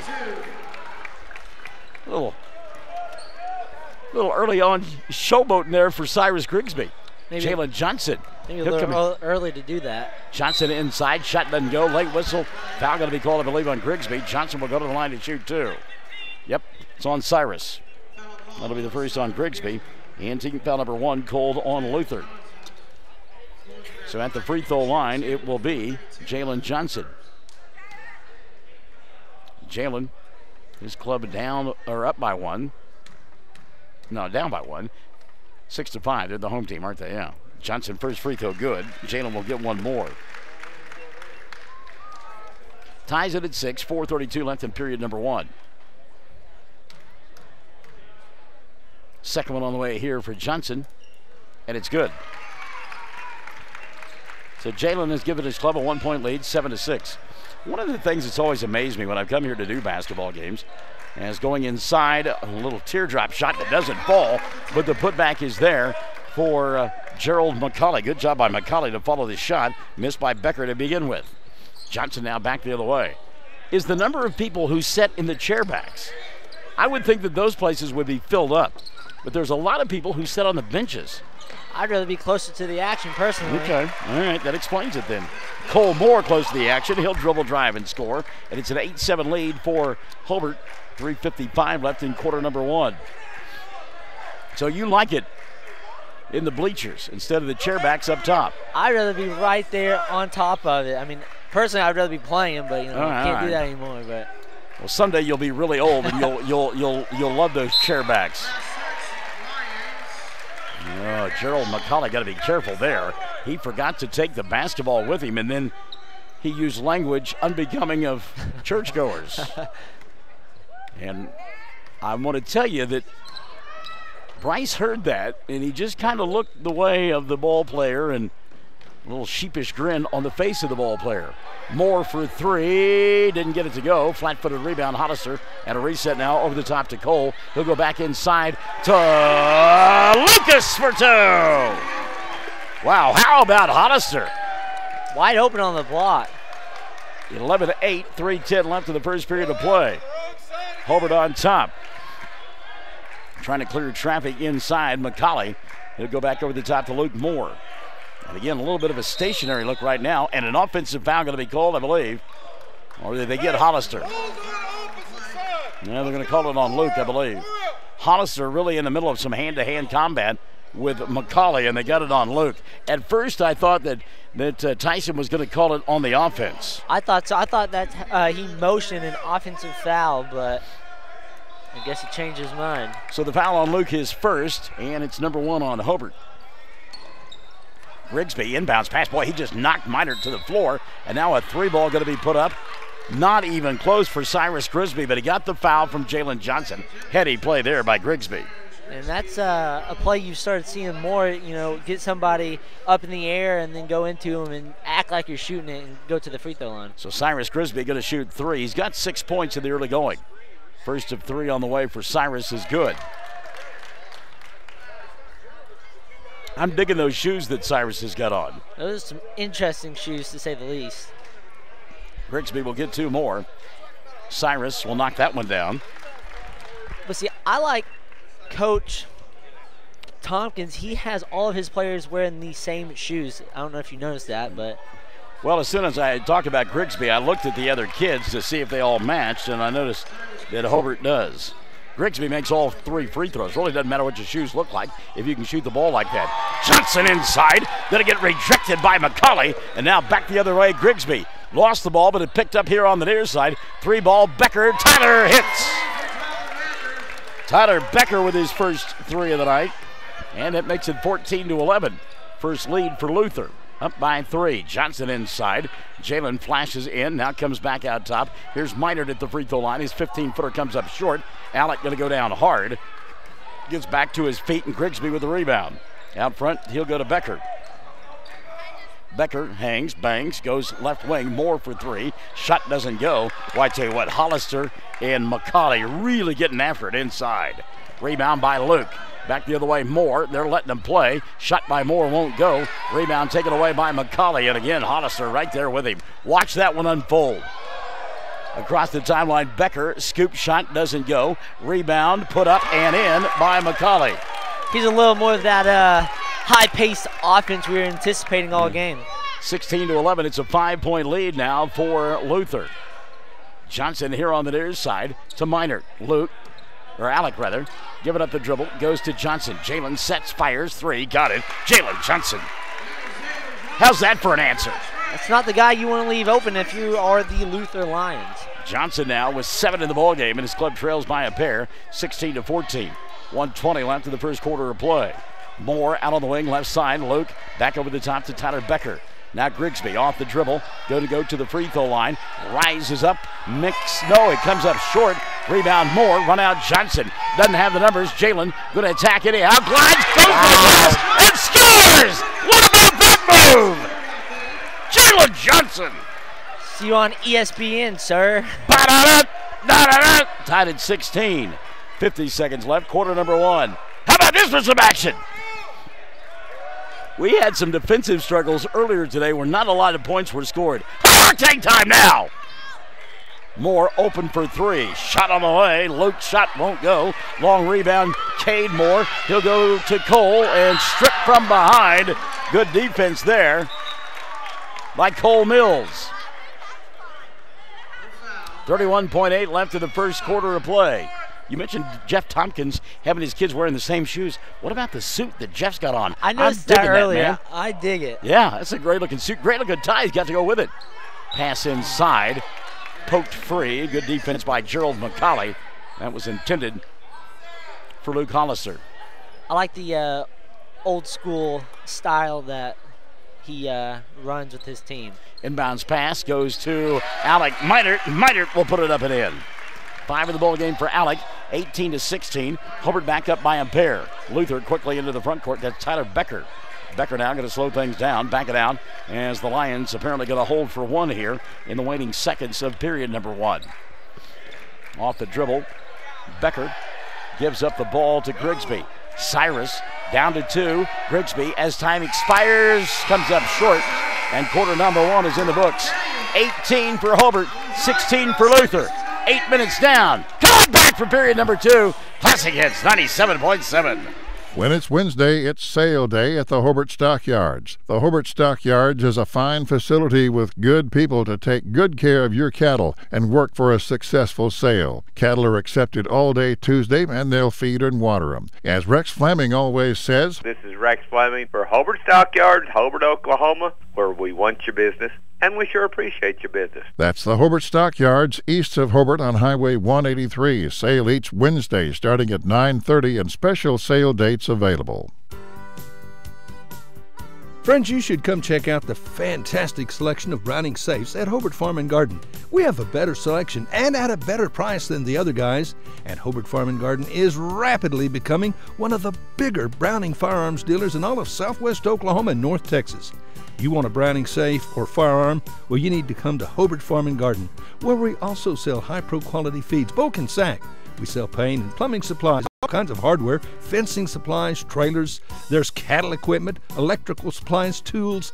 Listen, if we ain't got it, you don't need it. If you do, however, we will order it because we want your business and we'll work hard for it. Come to Hobart and Hobart Farm and Garden, South Hobart on Highway 9, and ask about the all-new products we'll have soon from the SHOT Show. The Wall family appreciate your business. Come see them. Hobart Farm and Garden, South. Hobart with the ball to begin the second period of play. Alec Minert, Luke Hollister, Cade, and Colmore out on the floor. Jalen Johnson as well. There's a three. Left side doesn't go. Rebound Hollister. Up and in. Good job by Luke. 4 in the ball game for Luke Hollister. 20-16. 7:35 left of the first half of play. Out on the floor for the Lions. So they've got Cole Mills. At the free throw line, that's Gerald McCauley. McCauley back to Mills, lays it up, shot rolls in. Cole Mills, first 2 of the ball game. Cyrus Grigsby, Gerald McCauley, also out on the floor with Tyler Becker for this group from Luther. 20-18, it's a 2-point lead for Hobart. Shot put up, comes up well short, and Cyrus Grigsby with the rebound. Grigsby now back the other way very quickly as he'll come here on the near side, leaving it for Tyler Becker. Next dead ball, we'll get our substitution. Jake Lombard will come into the ball game for the Lions. They're dressed in their road black uniforms, red numerals, gray trim. Up high, McCauley. Gerald nearly lost it, now kicks it over to Becker for 3. Tyler shot no good. Rebound run out now for Johnson. Jalen doesn't have the numbers. He'll glide to a stop and score. He's done that twice now between 2 defenders, Jalen Johnson. He does not care if he has numbers or not. He's going to the goal. 22-18, Johnson. 4-point lead for Hobart. Grigsby hearing it from the fans. Gerald here on the near side, Tyler Becker. Becker, wraparound pass, it's a good one. Shot goes down for Luke Moore and a foul, and Moore will go to the line for an old-fashioned 3-point play. Bucket on, or the foul rather, on Luke Hollister. That'll be his second. And team foul number 3 called on Hobart. Substitution now, Trey Jones in. Setting down will be Cade Moore. So we got a substitution here at the scorers table.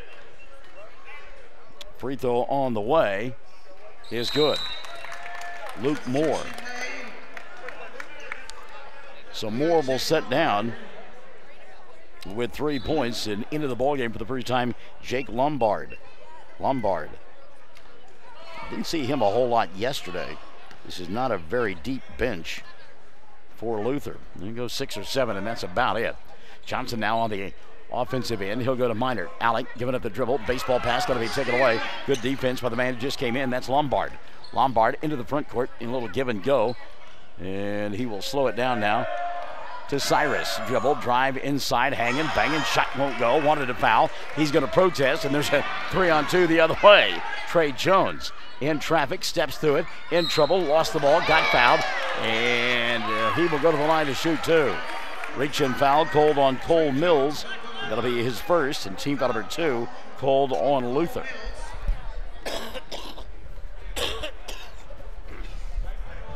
.5:45 left in the first half of play. Trey Jones at the free throw line to shoot 2. 1-point ball game, 22-21. Free throw, Jones. Trey got it to go. He will get one more, Trey Jones.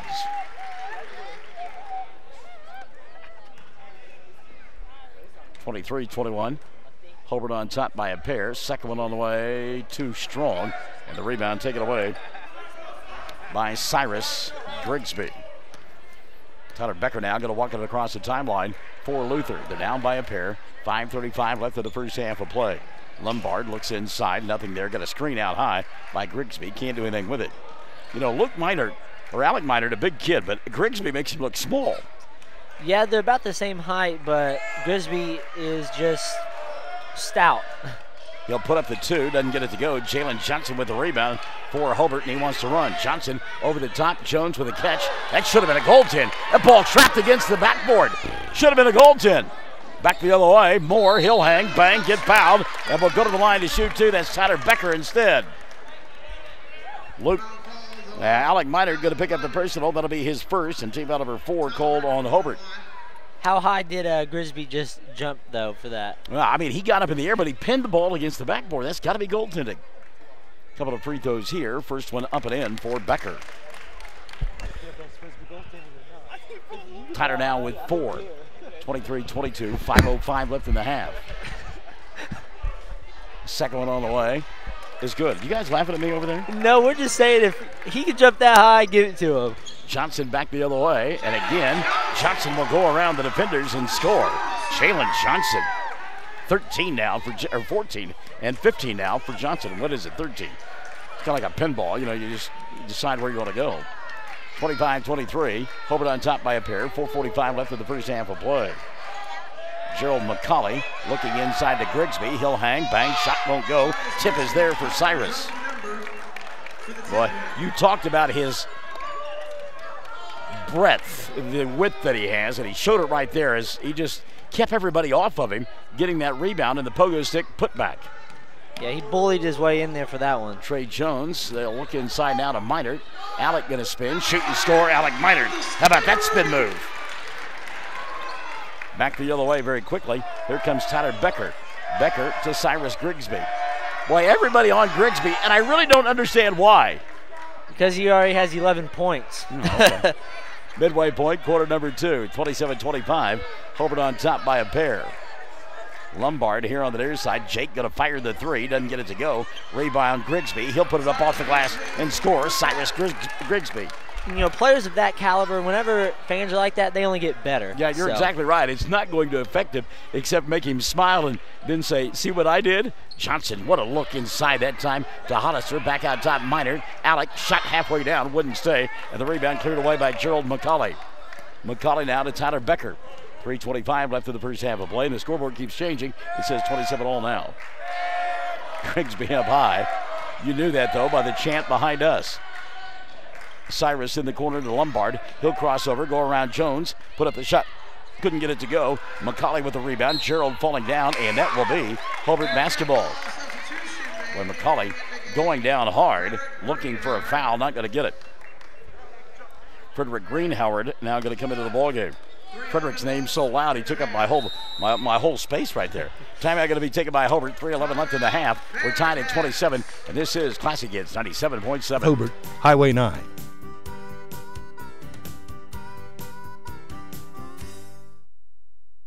Your Farmers Insurance agent in Hobart is Jack Hogg, and Jack has over 25 years' experience. Jack believes in keeping you informed of ways to protect what's important: auto, home, life, whatever your insurance need. He'll find the policy you need, and you can enjoy personal service. He'll not only be your agent, but your friend. Always involved in the community, proud to be a Bearcat booster. Trust a proven company, Farmers Insurance, and a proven agent. Jack Hogg at 901 South Main in Hobart, 580-726-3077.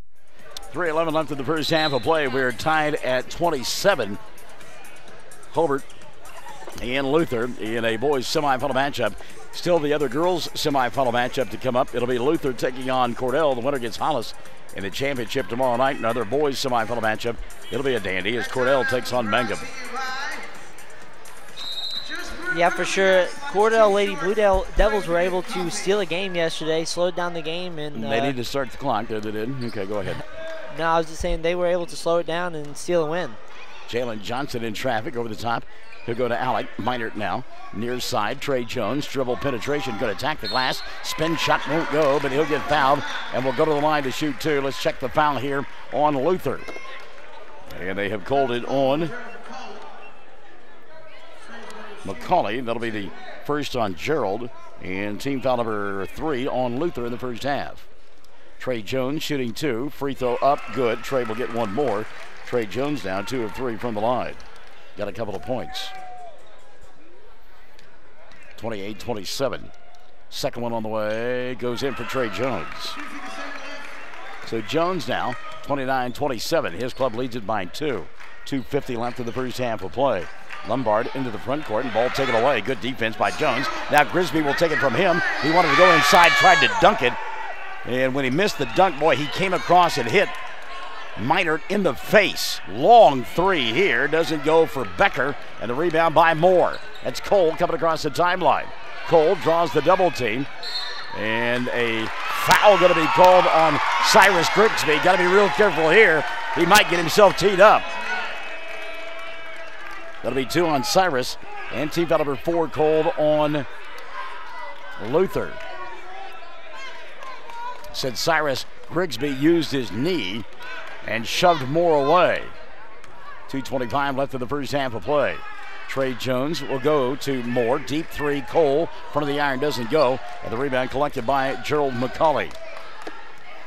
Well, Grigsby obviously plays with some emotion, and you might be able to get him out of his game. We talked about how the crowd might pump him up, but if you're out there banging on him and he doesn't get a call or two, that may change his demeanor. Yeah, for sure. And we really need to watch out for his fouls. He has 2 already. Green Howard, 3 ball on the way, doesn't go. Grigsby with the rebound. He'll get pounded and will go to the line to shoot 2. Luke Hollister with his 3rd foul. And team foul number 5 called on Hobart. Hollister is going to have to set as Cade Moore will come back into the ballgame after the first of 2 free throws from Cyrus Grigsby. And with as many big bodies as the Luther Lions have, you do not want Luke Hollister in foul trouble. Grigsby free throw, no good. Cyrus will get one more.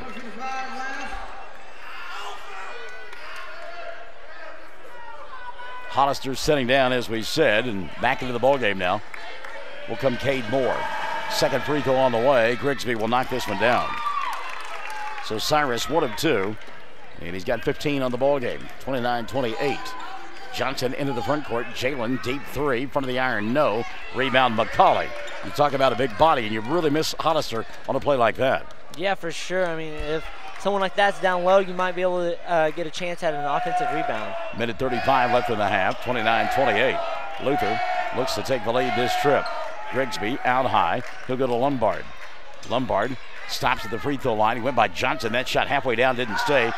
Put back won't go for Grigsby. Moore with the rebound, and he's out of bounds when he has the ball on the baseline. A good job by Cade. He just ran out of real estate across the way. Grigsby probably has almost 10 offensive rebounds so far in this first half. He's cleaning it up pretty good. There's no doubt about that. McCauley now on the offensive end for Luther. Comes here on the near side. Tyler Becker, faked the three, put it on the floor, got grabbed on the way to the basket. Check the foul here, and that'll go against Moore. That is on Cade, his first, and team foul number 6 called on Hobart. 1:10 left in the half. Bearcats 29, and the Lions of Luther 28. Grigsby to inbound. He does. Gets it right back. Now going to attack the glass and score. Cyrus Grigsby. 7 in the quarter, 17 on the ball game. His club leads it 30-29. Minute left here. First half of play. Jalen Johnson to Colmore. Now Cade will get it out on the wing. Cade back up top to Johnson. Inside they'll go to Minert. Alec, little ball fake off the glass. Shot won't roll in. Cyrus Grigsby with the rebound. Boy, really physical inside. Tyler Becker down, comes back the other way. Becker to Grigsby. 35 seconds left, first half of play. Cyrus, skip pass, right side. Becker thought about the three, now will fire. Shot around the rim, didn't go. McCauley the rebound, put back, that comes up short. Cade Moore blocking out, getting the rebound. He'll go to Cole. Cole coming across the timeline now. Being hounded into the corner, Minert. He'll go diagonal over the top to Jalen Johnson. 15 seconds left in the first half of play. Hobart going to hold for one. They're down by one, 30-29. Johnson near side, and pass going to be lost by Cade Moore. And the turnover will give it back now to Luther with 7.4 left in the first half of play. Minert will sit down. Marcus Hollister will come into the ballgame. All right, here comes Tyler Becker now. Becker, I don't know that he realizes the clock is running out.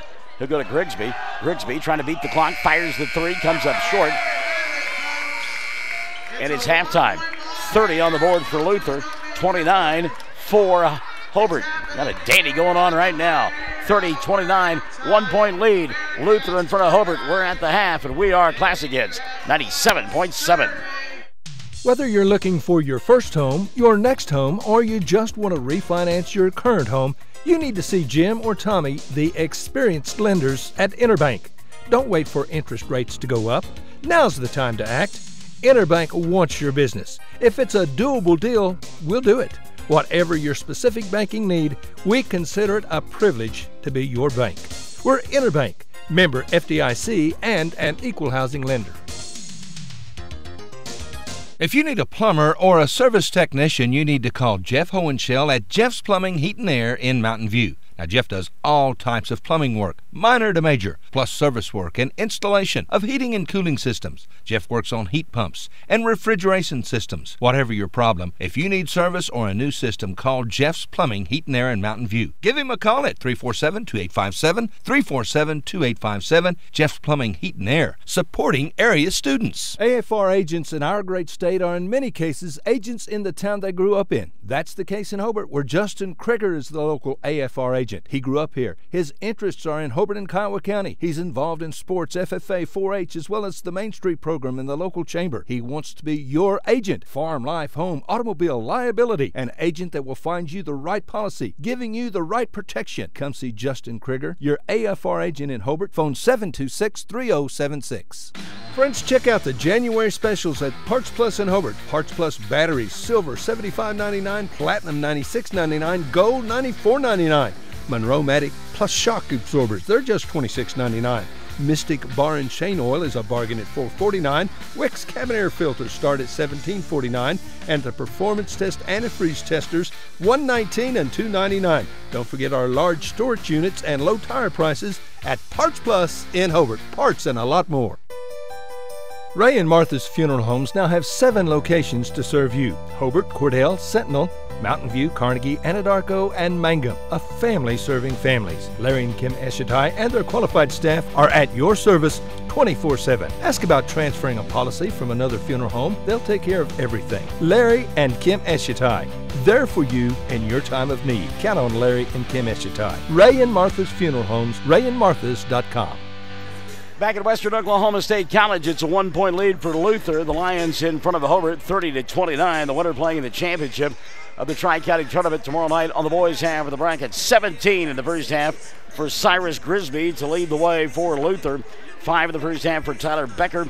Give 4 to Gerald McCulley, 3 for Luke Moore, and 2 for Cole Mills. 8 of 9 for the free throw line with the Lions. They lead it by 1, 30-29. Foul situation, Cyrus Grisby has 2 at the intermission. The only player with more than 1 foul for Matt Jones and the Luther Lions. On the other side of the ledger, 13 in the first half for Jalen Johnson to pace Jeff Tompkins and the Hobart Bearcats. Alec Minert was 7, 4 for Luke Hollister. Trey Jones has got 3, 2 for Cole Moore from the free throw line. Hobart on the night is now 5 of 6 from the charity stripe, and they trail by 1, 30-29. Foul situation, Luke Hollister with 3, and he was missed late in that first half by the Bearcats. Yeah, for sure. There's some shots put up that definitely could have gone back to the Bearcats if Luke Hollister would have been in the game. But I think so far this game is exactly what we expected. We knew that Jalen Johnson and Cyrus Grisby were going to come out and score a lot. We knew that it was going to be a close game, a top 20 matchup, and I think it'll come down to the wire. Earlier today on the girls' half of the bracket, the fifth place pairings have now been set. Lady beat Snyder 65-37. It was Navajo over Hobart 36-28. Lady and Navajo tomorrow at noon for that fifth place title. Also, Hollis advancing to the championship of the girls' half of the bracket. They beat Mangum 47-37. Mangum will play for third place tomorrow afternoon. Hollis awaiting the winner of Cordell and Luther. On the boys' half, it'll be Leedy and Hollis tomorrow at 1:20 in the fifth place game. Leedy beating Navajo 65-56. And how about Hollis getting off the collective deck, trailing by 15, and came back late in the fourth quarter and beat Snyder 53-52. That was an impressive comeback. The freshman made 2 late free throws to win that game. I was very impressed. Second half coming up here. It's Luther 30 and Hobart 29. We are Classic Hits 97.7. Sonny's Express is now serving delicious Hunt Brothers pizza, and they have a full-service grill in Roosevelt. Hunt Brothers Pizza is now available in Hobart, Roosevelt, and in Granite. Don't forget the delicious Subways at the original Sonny's in Hobart, plus a full deli. Sonny's Express. 5 locations to serve you, 3 in Hobart, 1 in Roosevelt, 1 in Granite. Remember, now a full-service grill and Hunt Brothers Pizza in Roosevelt. Make a stop today out of Sonny's Express. If you think you're paying too much for insurance, you should see Van Sims at the Watkins Insurance Agency in Hobart. The Watkins Agency is an independent agency representing several companies, and Van will find you the best rate and the best coverage for the home, automobile, farm insurance, liability, whatever you need. Contact Van Sims at the Watkins Insurance Agency, 320 South Washington in Hobart. Give him a call at 580-726-5190. Woodland Gardens Assisted Living Center in Hobart is a new and beautiful facility. Woodland Gardens is for people 55 years of age and older. They offer 34 units, 448 square foot apartments. They serve 3 delicious home-cooked meals every day. Check out this new and quite beautiful facility for yourself or for a loved one. For more information, call Pat Holt, Administrator, 580-752-4445, 752-4445, Woodland Gardens at 915 North Broadway in Hobart. Wondering how Western Oklahoma State College can fit into your future? With 25 degree options and more than 20 student organizations, it's easy to join the Pioneer family. Western offers classes online and on campus, making it simple to fit an education into your schedule. Western's tuition is less than half of a 4-year university and offers many scholarship opportunities. To find out more about how your future is brighter at Western, visit wosc.edu. Western Technology Center, an important member of Oklahoma's career tech system. It provides skills for success in today's workplace. Call today to find out what WTC can offer you. Western Technology Center, educating people for success. Give them a call at 580-726-8400 or online at westtech.edu. Western Technology Center. Second half's about to get underway. Quickly want to say hi to some folks that are on our webpage on KTJS Facebook page. James Harbor, Gwen Hall Davidson, Lena Rutledge Harris, Marion Miller, Vicki Norcross Smith, Phyllis Elcorai, Michelle Keelan Gelner, all on 1420 KTJS on the Facebook page. So good to have you guys alongside. And let's check in on the Classic Hits 97 Facebook page, see if we've got anybody that's dropped by to visit as well as we get set for this second half of play. Mike McAlexander is there. Denise York, Latrinda Whitfield also checking us out. And let's go to the last week. Can we do that? Do we have time, Mr. Producer? All right. We will go to 107 The Zone because, you know, we're all over the place. Everybody talks about being exclusive. That's just not true. But 107 The Zone, we've got the bowl game there as well as we get set for the second half of play.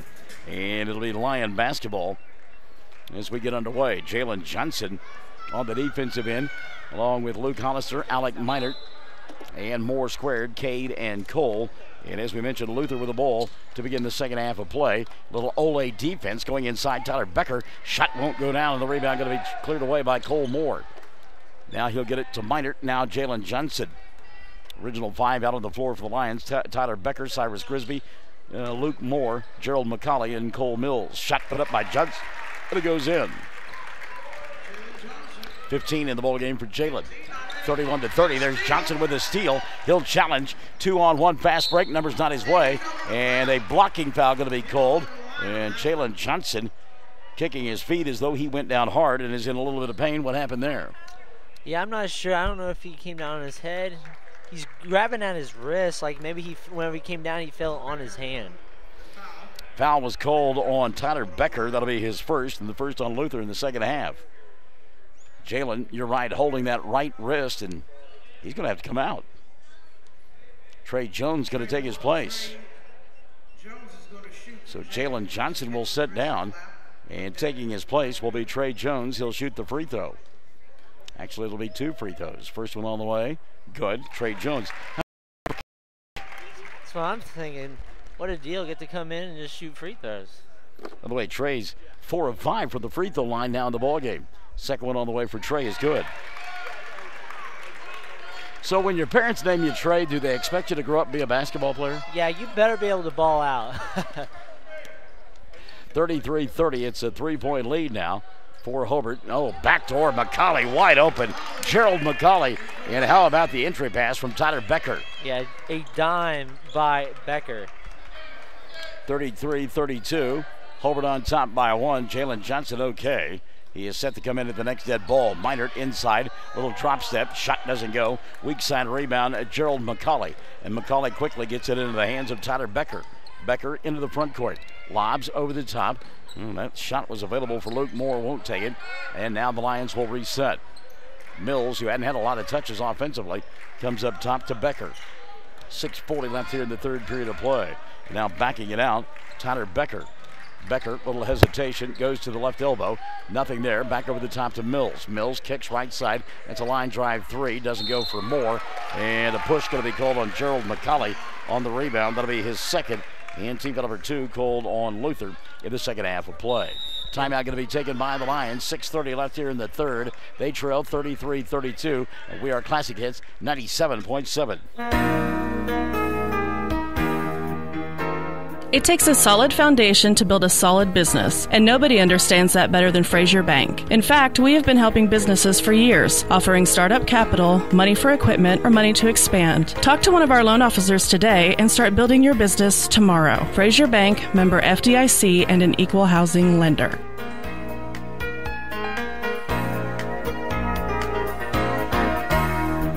Well, I tried to listen in. Matt Jones spent the entire time out talking to one of the officials, Tyson Morley, and it's been a very amiable conversation, but something on Matt Jones's mind. Any idea what it might have been? Yeah, I'm not sure. I don't know if he thought that there shouldn't have been a foul called on that last possession, but like we saw earlier in the Mangum Hollis game, the Hobart Bearcats came out in a box and 1 and are going to guard Cyrus Grisby tight the rest of the way. Well, whatever the conversation was about, Matt Jones was okay with it because the timeout is over with, and Luther with the near steal. Johnson kicks it left side. It's Cole Moore. He'll go up top behind the back. Johnson now Minert inside, and Alec off the window with the left hand, and he'll score. Alec Minert. Nice passing that possession by Hobart. What'd you call that, a dime a moment ago? A dime. 35-32, 3-point lead now for the Bearcats. 3 ball available, right side Moore, won't take it. Way out 3 for Cole Mills. That shot won't go. Put back up and in, though, by Gerald McCauley.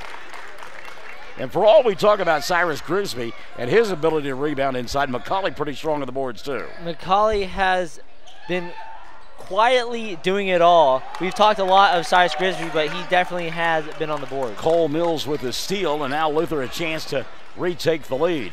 Mills on the offensive end, gliding to the glass. Shot won't go, but Cole is fouled, and he'll go to the line to shoot 2.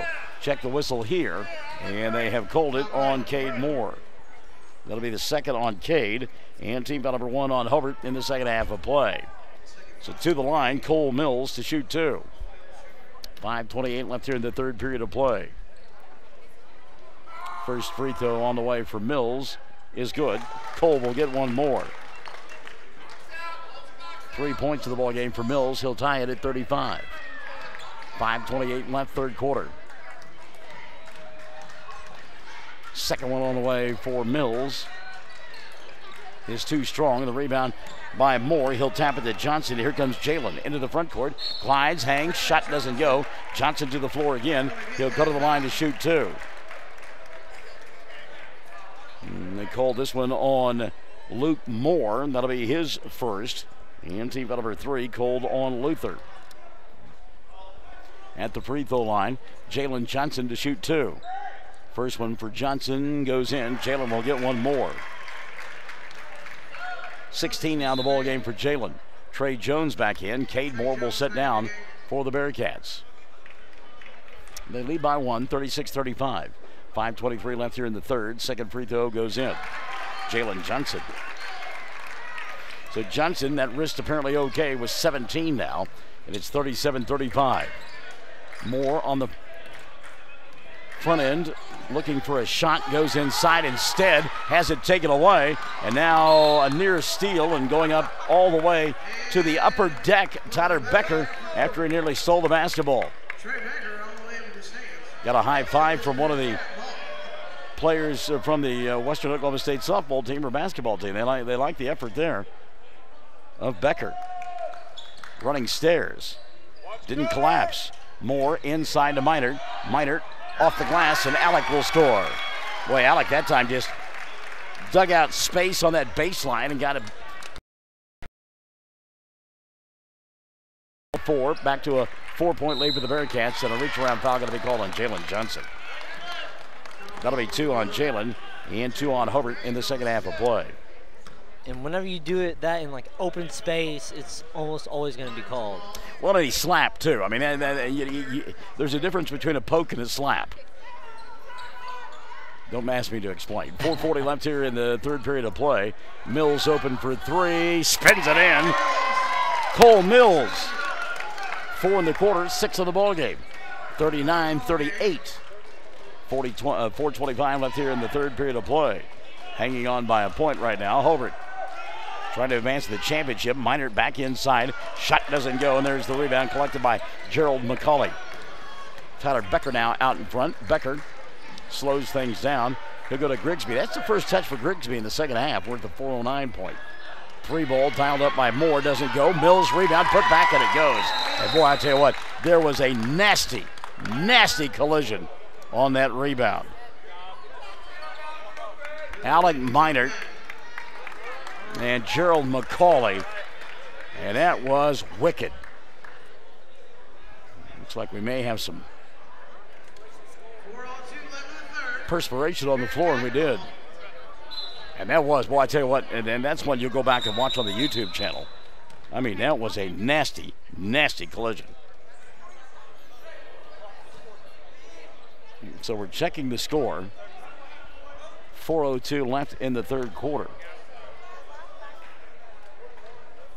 And I look at my book, and it looks like Luther in this quarter has scored a total of 10 points, right? That's what you got them?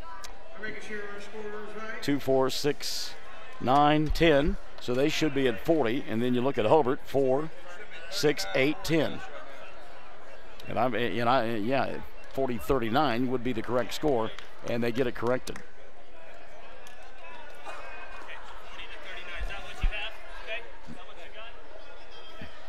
And Coach Tompkins is not, he's been here before with the book. When we were at Merritt, we had about a 30-minute delay because of a discrepancy over a book.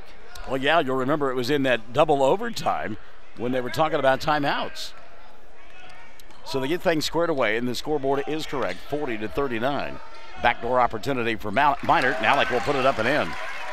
They're showcasing Minert here in the third quarter, 6 in the period, 13 of the ball game. 41-40. Hobart on top by 1. 3:35 left in the third. Skip pass inside. Good anticipation by Drew Jones as he will take it away. Jalen Johnson now going to walk it across the timeline. 3:25 left here in the third quarter of play. Alec Minert up high. He'll come to Johnson. Jalen will find Hollister on the baseline, and Luke had his shot blocked away by Grigsby. Cyrus climbing the ladder on the top rung with the rejection. That was impressive. He got up there. Johnson inbounds past Minert. He'll knock it down. Not going to count. Offensive foul on Alec. And boy, I tell you what, Jeff Tompkins biting his tongue right now. Not happy with that call. But like you said earlier, Cyrus Grigsby really hasn't got that many touches. And the Hobart Bearcats have decided that they're just going to take him out of the equation and go pretty much 4 versus 4 on this end. 41-40, and we've got a travel as good defense there. Tyler Becker thought he had a clear path to the lane, and somebody flashed over and made him a little stutter step. So the turnover now going to give it right back to Hobart. They lead by 1, 41-40. We're at the 3-minute mark of period number 3. Deanne says she's getting old. It's a Friday night. She's in her PJs in bed doing schoolwork. 3-ball dialed up by Cole Moore. No good. Rebound cleared away by Cyrus Grigsby. Grigsby into the front court. And he'll, I tell you what, see how strong he is right there. Gonna go inside. Tyler Becker. Shot goes down. Becker fouled. Count the bucket and a 3-point opportunity. And that foul going to go against Alec Minert, and that'll be 3 now on Alec, and team foul number 4 in the second half on Hobart. Have to watch out for the fouls on the big bodies for Hobart Bearcats. Becker now trying to give his club a 2-point lead, and does. Becker with 8 in the ball game, 43-41, 2:30 and running here in the third quarter of play. Jalen Johnson's been very quiet here in this third quarter of play. He's got 4 points, but they were early on in the period. Hollister inside. Luke can't get it to go. Jeff Tompkins looking for a foul. Not going to get to Cole. Tyler Becker having a conversation as he walks across the timeline with anybody who will listen, and nobody is. I mean, Tyler he's just kind of talking, and nobody's saying a word to him. Cole Mills now at the left hash mark. He'll come here on the near side to Becker. Becker inside over Minert. Shot doesn't go. McCauley with the rebound. Put back and it goes. Gerald McCauley. And again, McCauley just goes up and gets another rebound. 6 in the quarter. 10 on the ball game for McCauley. 4-point lead now for Luther. 45-41. $1:45 left here in the third. Johnson, see if he doesn't get cranked up here. Going to go baseline, wraparound pass. Trey Jones fires the 3. Back of the iron, doesn't get it to go. Rebound tip, tapped, and there it is. McCauley coming up with a loose basketball. McCauley, he'll go into the front court. That's Becker inside. Shot won't go. Battle for the rebound. Hollister run out. Johnson in front of everybody else. Jalen lays it up and in. Jalen Johnson, how quick is he? 6 now for Jalen in the quarter. 19 on the ball game. 2-point lead for Luther. 45-43. 1:10 left. Third quarter of play. How's this for excitement? Lob inside. McCauley the catch. He'll kick it now. Dribble, drive, penetration, scoop shot. Wow! Tyler Becker. Some English on that one, my friend. Some tea and crumpets. 47-43. He went up, Alec Minor went to block it, and he just decided to go down and back around. I tell you what, and the ability to hang in the air for as long as he did. Becker with the 2. He's got 5 in the quarter, 10 on the ball game. Jalen Johnson and company going to hold for 1. Clock shows 30 seconds left here in the third. 47-43. Everybody got to catch their breath except for Matt Jones, and he's barking out signals defensively for his Luther squad. Johnson at the midcourt line. We're down to 15 seconds left in the third quarter of play. Jalen surveys the situation. At 12, he'll put it in motion. Hands it off to Trey. Now up top to Cole. Cole in the corner to Johnson. Jalen follow-away jumper for 3. Doesn't get it to go. Long rebound collected by Becker from half court. Oh! Rattled in and out from 45 feet away. We've played 3. 47 for Luther. 43 for Hobart. Back for the final 8. Classic 97.7. You got to have an ace in the hole. Guys, that special time of the year to get that special gift is almost here. Valentine's Day will be here soon, and Allison at Ace in the Hole has a special gift that you need to get. If you're just not sure, get a gift certificate. Allison also has a winter clearance sale with new merchandise arriving every day for spring. There's brands like Consuelo, Silver, and Rock Revival jeans. Lots of beautiful jewelry. But for sure, remember Valentine's Day, it's coming soon, so see Allison at Ace in the Hole in downtown Hobart. The foundation of success for any business is a strong sense of community. At Bank First, our roots run deep in Oklahoma. In fact, we're in more than 50 communities statewide. We're proud to be your next-door neighbors and your friends. Whether you have basic checking, cash management, or investment needs, Bank First can provide quality financial products for your business to prosper. Let us be your business partner. You'll find our people make a world of difference. Bank First, loyal to Oklahoma, loyal to you. Member FDIC. Fourth quarter about to get underway here. We've got a dandy going on. Dylan Fox doesn't get much better than this. Does not. I think we expected a top 20 matchup to come down to the wire like this. 47-43. The Luther Lions are on top. Cyrus Grigsby and company have done everything in their power to stay on top here. Hobart will have the ball to begin the fourth quarter. It'll be Alec Minert, Luke Hollister, Jalen Johnson, and Moore squared, Cole and Cade. Hobart in their home light uniforms with the gold numerals and the blue trim. Luther in their road black. And they will go with Tyler Becker, Cole Mills, Cyrus Grigsby, Luke Moore, and Gerald McCauley. Johnson at the right hash mark had notions on the three. Instead, it's Minert inside. Alec around Grisby, and he traveled. Jeff Tompkins says no way. I think it's probably a good call there, don't you? Yeah, I think so. Whenever you go for that spin move, but he picked up the ball early, so yep. I agree with that call. You're right. It was the fact that he picked the ball up early. Spin first before you pick the ball up, and then you're okay. 3-ball dialed up here. Back of the iron doesn't go for Mills, who has decided to come alive offensively. We've got a missed shot and a rebound, and boy, we got bodies on the floor again. Tyler Becker missed it. Here comes the basketball. I was ready to make the play. McCauley got that basket, by the way, a moment ago. Jalen Johnson with a circus move. It'll go. And got to look out, boy. I tell you what, real close to calling a technical foul is Tyson Morley. Got to push here on Gerald McCauley. That'll be his third. Team foul number 4 called on this group from Luther. I think there was a little eye contact between Johnson and McCauley after that little collision. Well, I don't think there's any doubt about it. McCauley and Johnson were woofing, and Jalen was the one who got caught. And I'm telling you, Tyson Morley put his whistle in his mouth. That is a clear sign that an official is getting ready to tee you up when that whistle goes in the mouth. It's not a good feeling either. You must speak from experience. Free throw, Johnson up and in. 3-point play is there. 49-46. Well, I don't know that score is correct. They'll check on it here in a moment. 7:10 left in the ball game. Skip pass here on the near side. Trying to get free inside is Mills. Cole, dribble, drive. His ball kicked free. Chased down in the corner by Minert. He'll throw it into the backcourt. Johnson giving chase, but it's tracked down by Beckner. Tyler coming back the other way. Becker on the run. Stop free throw line. Kicks right side. 10-footer. Too strong for Luke Moore. Back the other way. Johnson. Jalen dribble, drive. Shot goes down. Blocking foul called. And the bucket is good for Jalen Johnson. Getting heated now. Blocking foul called on Cole Mills. His second. Team foul number 5 called on this group from Luther. 49-48. Said that Johnson was quiet late in the third quarter. How about now? He's exploded. Free throw on the way. Spins in and out. And McCauley with the rebound. 49-48. 6:35 left here in the ball game. Championship berth on the line at the Tri-County Tournament. Luther making the long road trip to Southwest Oklahoma, trying to make a statement. Hobart trying to answer.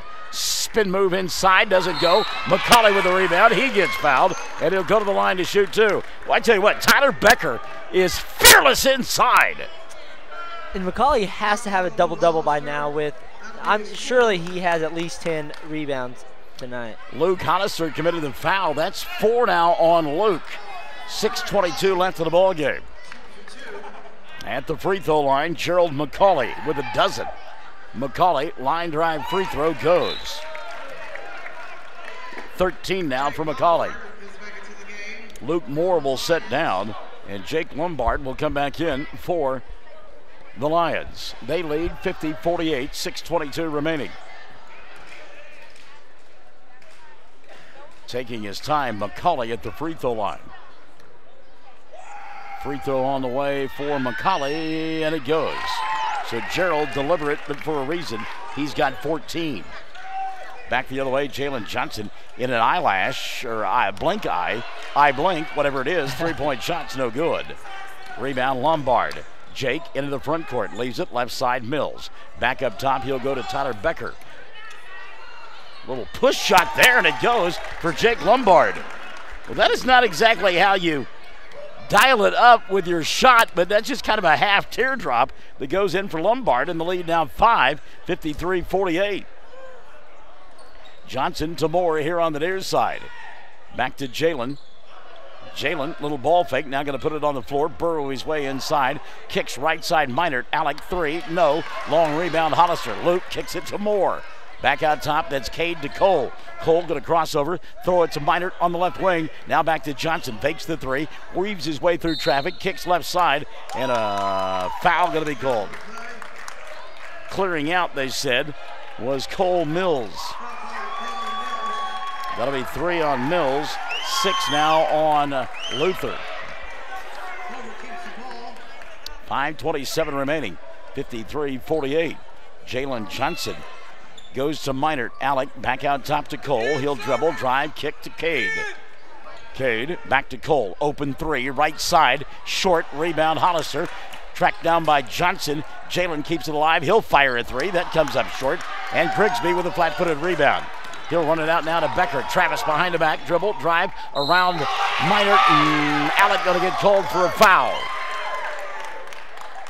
That'll be 4 on Alec Minert. And team foul number 6 called on Hobart.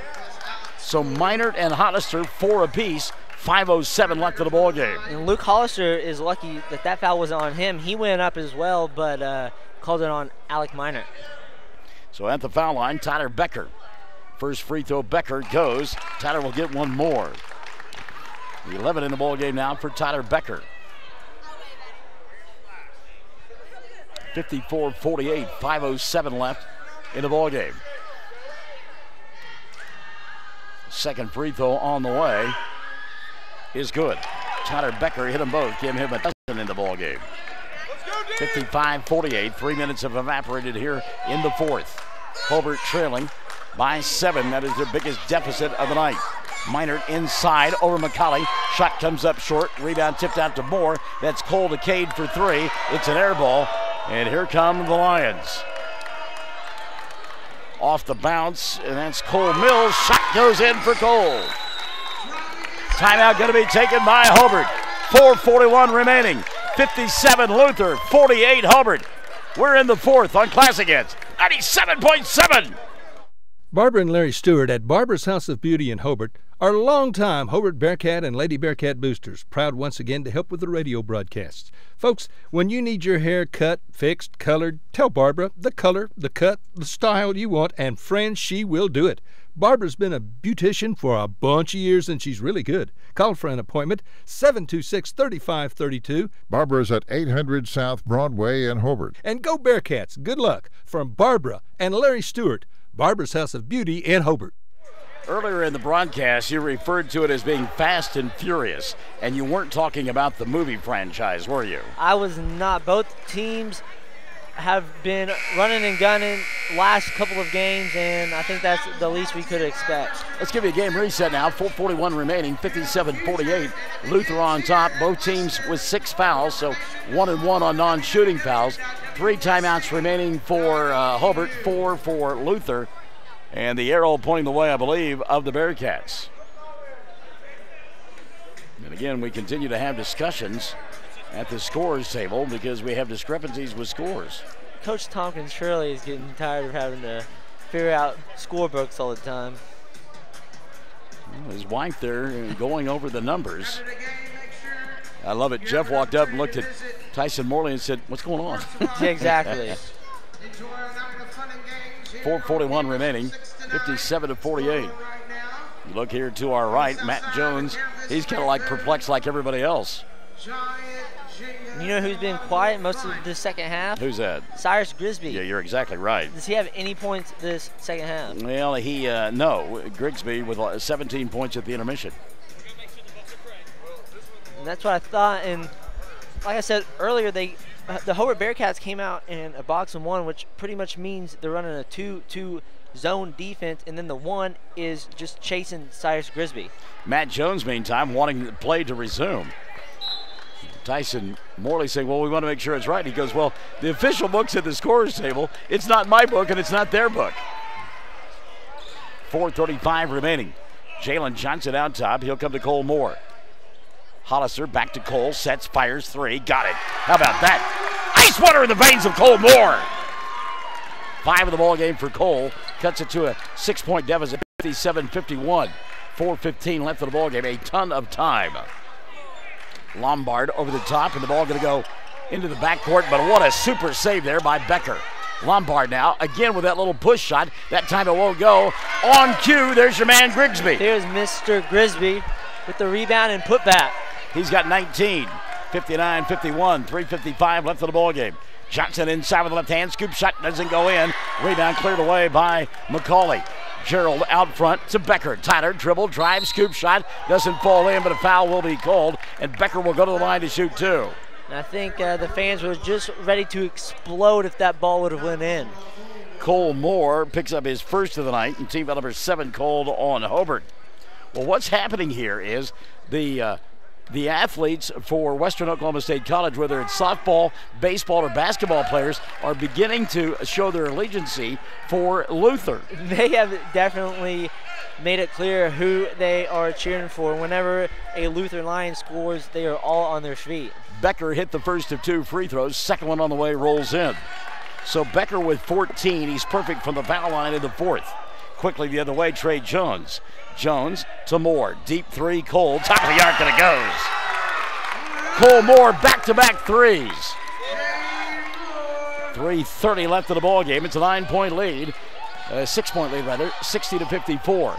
Skip pass over the top on the baseline. That will be McCauley, and he loses it out of bounds. Trey Jones there on the defensive side. 3:23 remaining. 61-54. They adjust the scoreboard. Grigsby, the inbounds pass. He'll come over the top to Mills. Cole out on the wing to Tyler Becker. He's really impressed me here. Becker a deep three. That'll really impress me. Doesn't get it to go, but the putback is there for Grigsby. Grigsby yet again goes and gets a rebound and get a putback. 63-54. 3 minutes left of the ball game. The lead for Luther. Now Hobart a little bit too patient maybe this trip. Clock certainly winding down. Inside shot doesn't go down for Johnson. Rebound, Trey Jones. Look at him go in amongst the Giants and get it. Johnson falling down, and he traveled. Good defense that time by Gerald McCauley inside, and over the top, Cole Mills.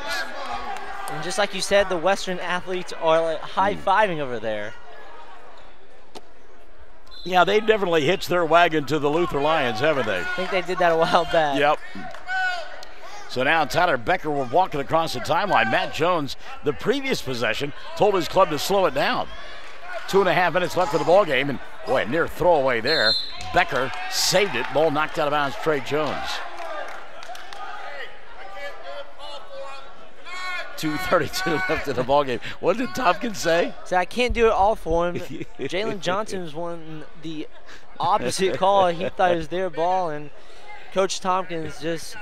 That's all you can say. I can't do it for him. He says, I got to coach. I can't coach and referee as well. 2:25 left of the ball game. Out high, that's Tyler Becker. Tries to go around Johnson now. Johnson going to get called for a foul. On Jalen, that'll be his third. And team foul number 8 called on Hobart.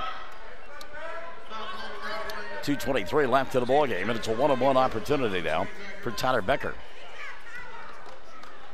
So Tyler Becker at the free throw line. Nobody on the blocks for Luther. That either puts pressure on you or gives you confidence. I'm not sure which. First one up and in. All I know is Becker really hasn't missed many free throws, if any. Actually, he's not missed any. You're right. He's 8 for 8 now, the ball game. 64-54, double-digit lead for Luther. 2:23 remaining. Second one on the way for Becker, and he got it. Becker perfect from the line here in the fourth. He's made all 6. He's perfect on the night as well. 65-54. Johnson with 2:15 remaining runs the offense. Johnson from Jones. Now back to Trey at the free throw line. Hollister. Minert deep in the corner. Left side. Got it to go. Alec Minert for 3. Quick timeout going to be taken by Hobart. 65-57. 2:07 remaining. And we come back after this timeout. Classic against 97.7. James and Betty Chaplin have been a part of Hobart for a long time. As a matter of fact, for over 40 years. They are proud to live here, proud to do their part in supporting our youth in all their activities. James and Betty have 4 granddaughters in the Hobart schools. They wish our youth success in activities like sports, academics, band, show ring, whatever they're doing. Do your best, because James and Betty are proud of you, proud to be Bearcat boosters. That's James and Betty Chaplin and family, saying, "Go Bearcats." Folks, hopefully you've been in and seen the improvements and additions that we've made at Clink Supermarket in Hobart recently. Now, we hope you'll find our store looking better and better stocked than it's ever been. Our goal remains the same: great selection of groceries, produce, meat, gluten-free products, and so much more, with the lowest possible prices and always helpful and friendly employees, because we really do appreciate your business. Thank you. Neil Hobbs and staff, Clink Supermarket in Hobart, proud Bearcat boosters. All right, let's give you a game reset now. 2:07 remaining. 2 timeouts left for the Bearcats, 4 for the Lions. Both teams in the 1-1. Arrow pointing the way of Luther, and they lead it by 8. Martha Farrell says, "Let's go Cats." Same thing for Brittany Orbaugh. Sherry Blue Narang checking in. Barbara Schroeder as well. Inbounds pass caught by Becker. He's stumbling, somehow keeps his balance, puts up the shot, doesn't get it to go. Rebound, Trey Jones fights for it, gets it, goes to Johnson out front. Jalen dribbled, drive, glass, shot too strong. Rebound cleared off by Gerald McCulley, and back the other way, Grisby. Grisby on the give, the go, and they will go inside instead to Jake Lombard, and now Lombard will back it out to Grisby. Grisby loses it out of bounds. Cole Moore across the way. Wow.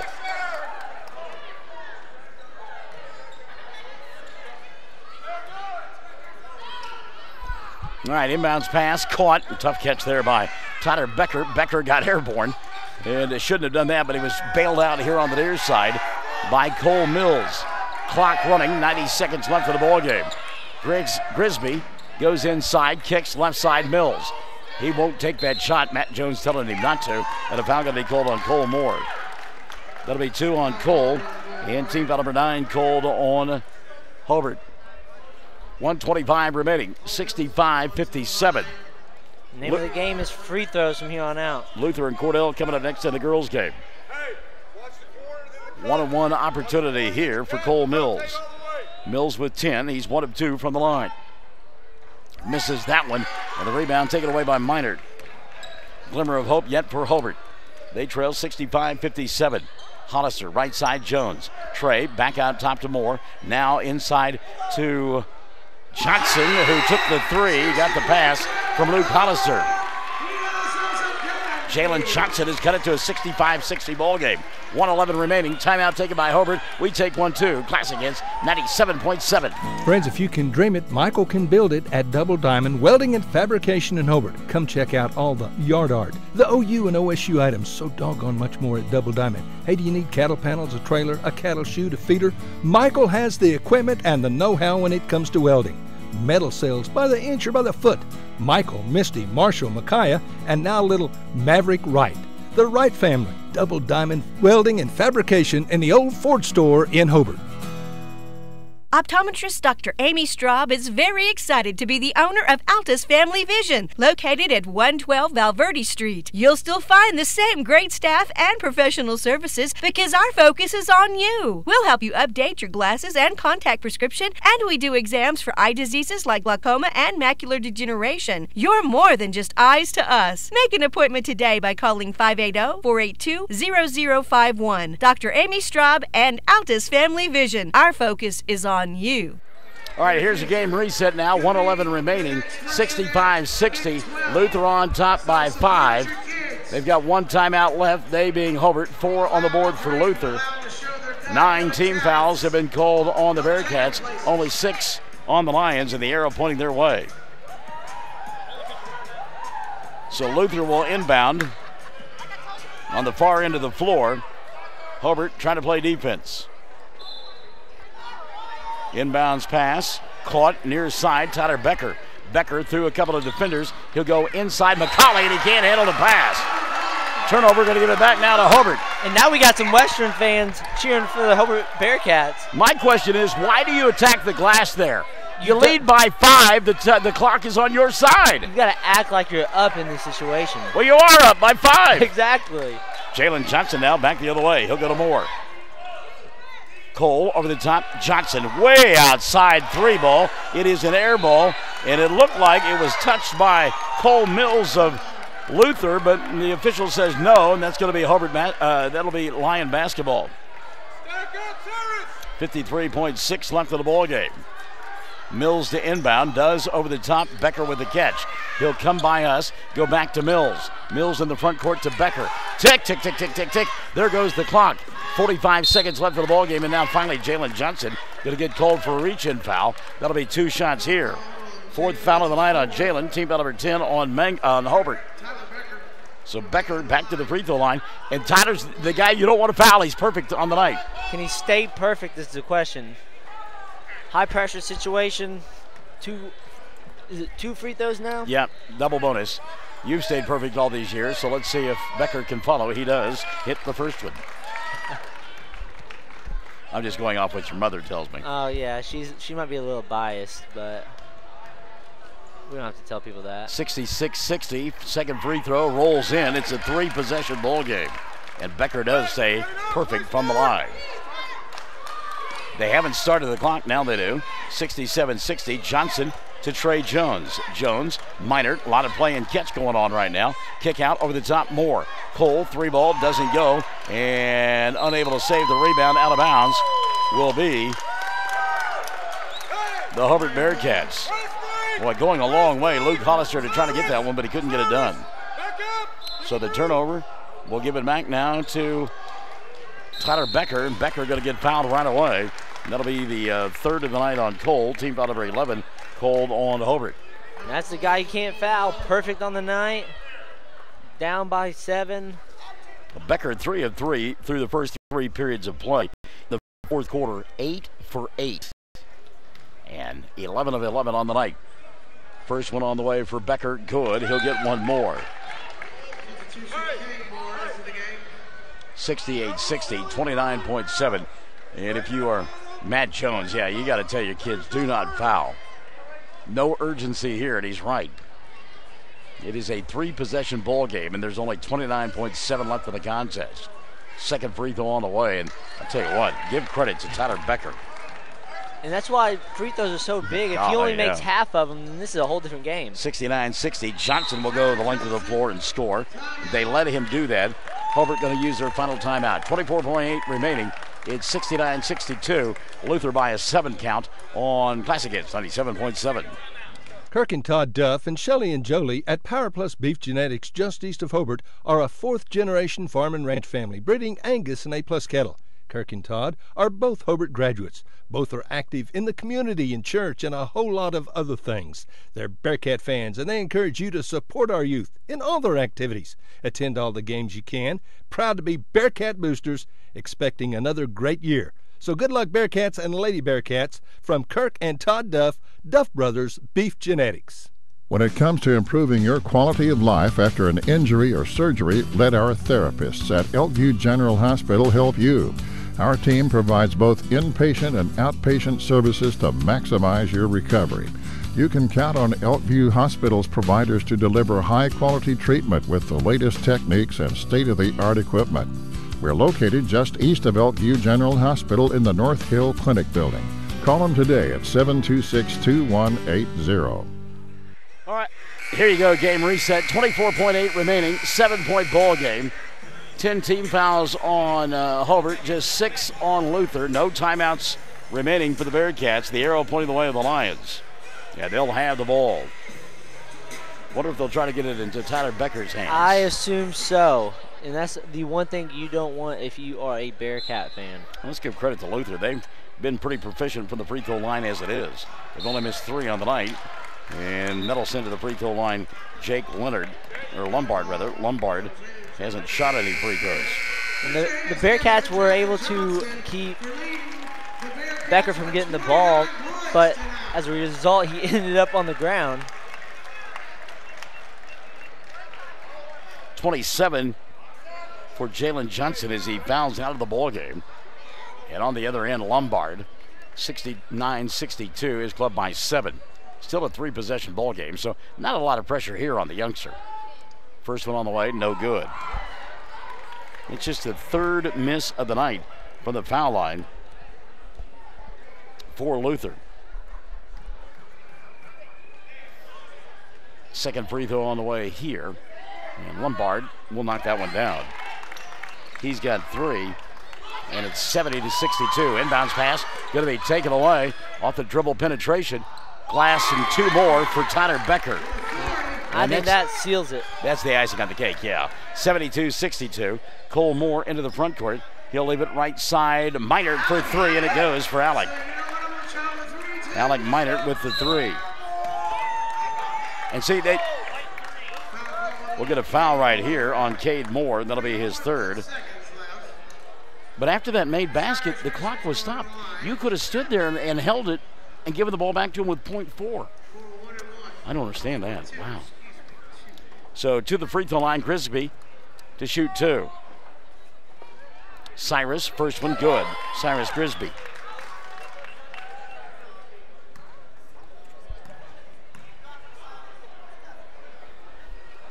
Second free throw, Grisby, is good. And again, you can hear no foul is the refrain for Luther as the shot comes up short from Moore. 74-65 going to be your final score as the Lions will advance and play in the championship tomorrow night of the Tri-County Basketball Tournament. 74-65. We're back with your totals after this on Classic Hits 97.7. Kiowa County Farm Bureau agents Greg Holt and Janie Jackson are your neighbors, living beside you, working for you and with you.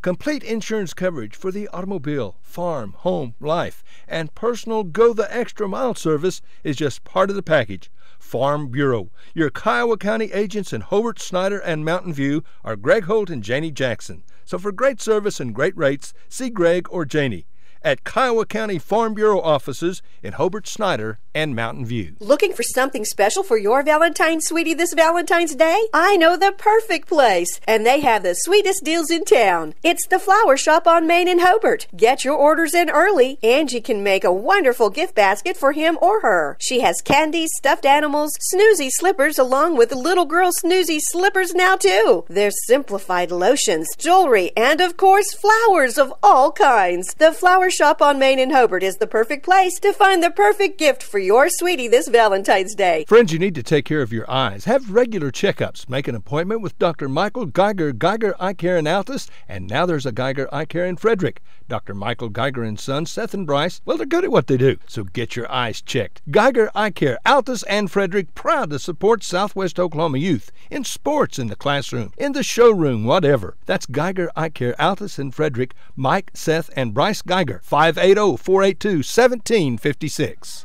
Luther advancing to the championship with an impressive win here tonight as they got 23 in the victory from Cyrus Grigsby, 22 from Tyler Becker, and 14 for Gerald McCauley, 10 for Cole Mills. So they had 4 guys in double figures, and they were also proficient from the free throw line, 25 of 29 on the night.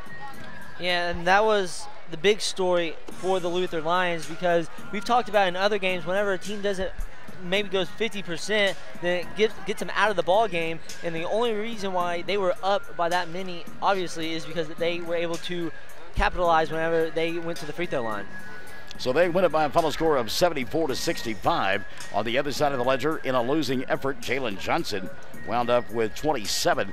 19 in the loss for Alec Minert, and then it dropped off big time. Cole Moore with 8, 5 for Jensen White, and 4 for Luke Hollister. And again, the victory goes to Luther. So one half of the girls' championship bracket is filled out. One half of the boys' championship bracket is filled out. We're going to take a timeout and come back and get ready for our second girls' game. We've got Cordell ready to take on Luther in a girls' semifinal matchup, and we'll return to Western Oklahoma State College after this on Classic Hits 97.7. Do you want a bank who's working for your best interest? Sure you do. That's why you want Bank of Cordell for your bank. That's right, 21st century banking at its best. The Bank of Cordell has been providing quality banking service since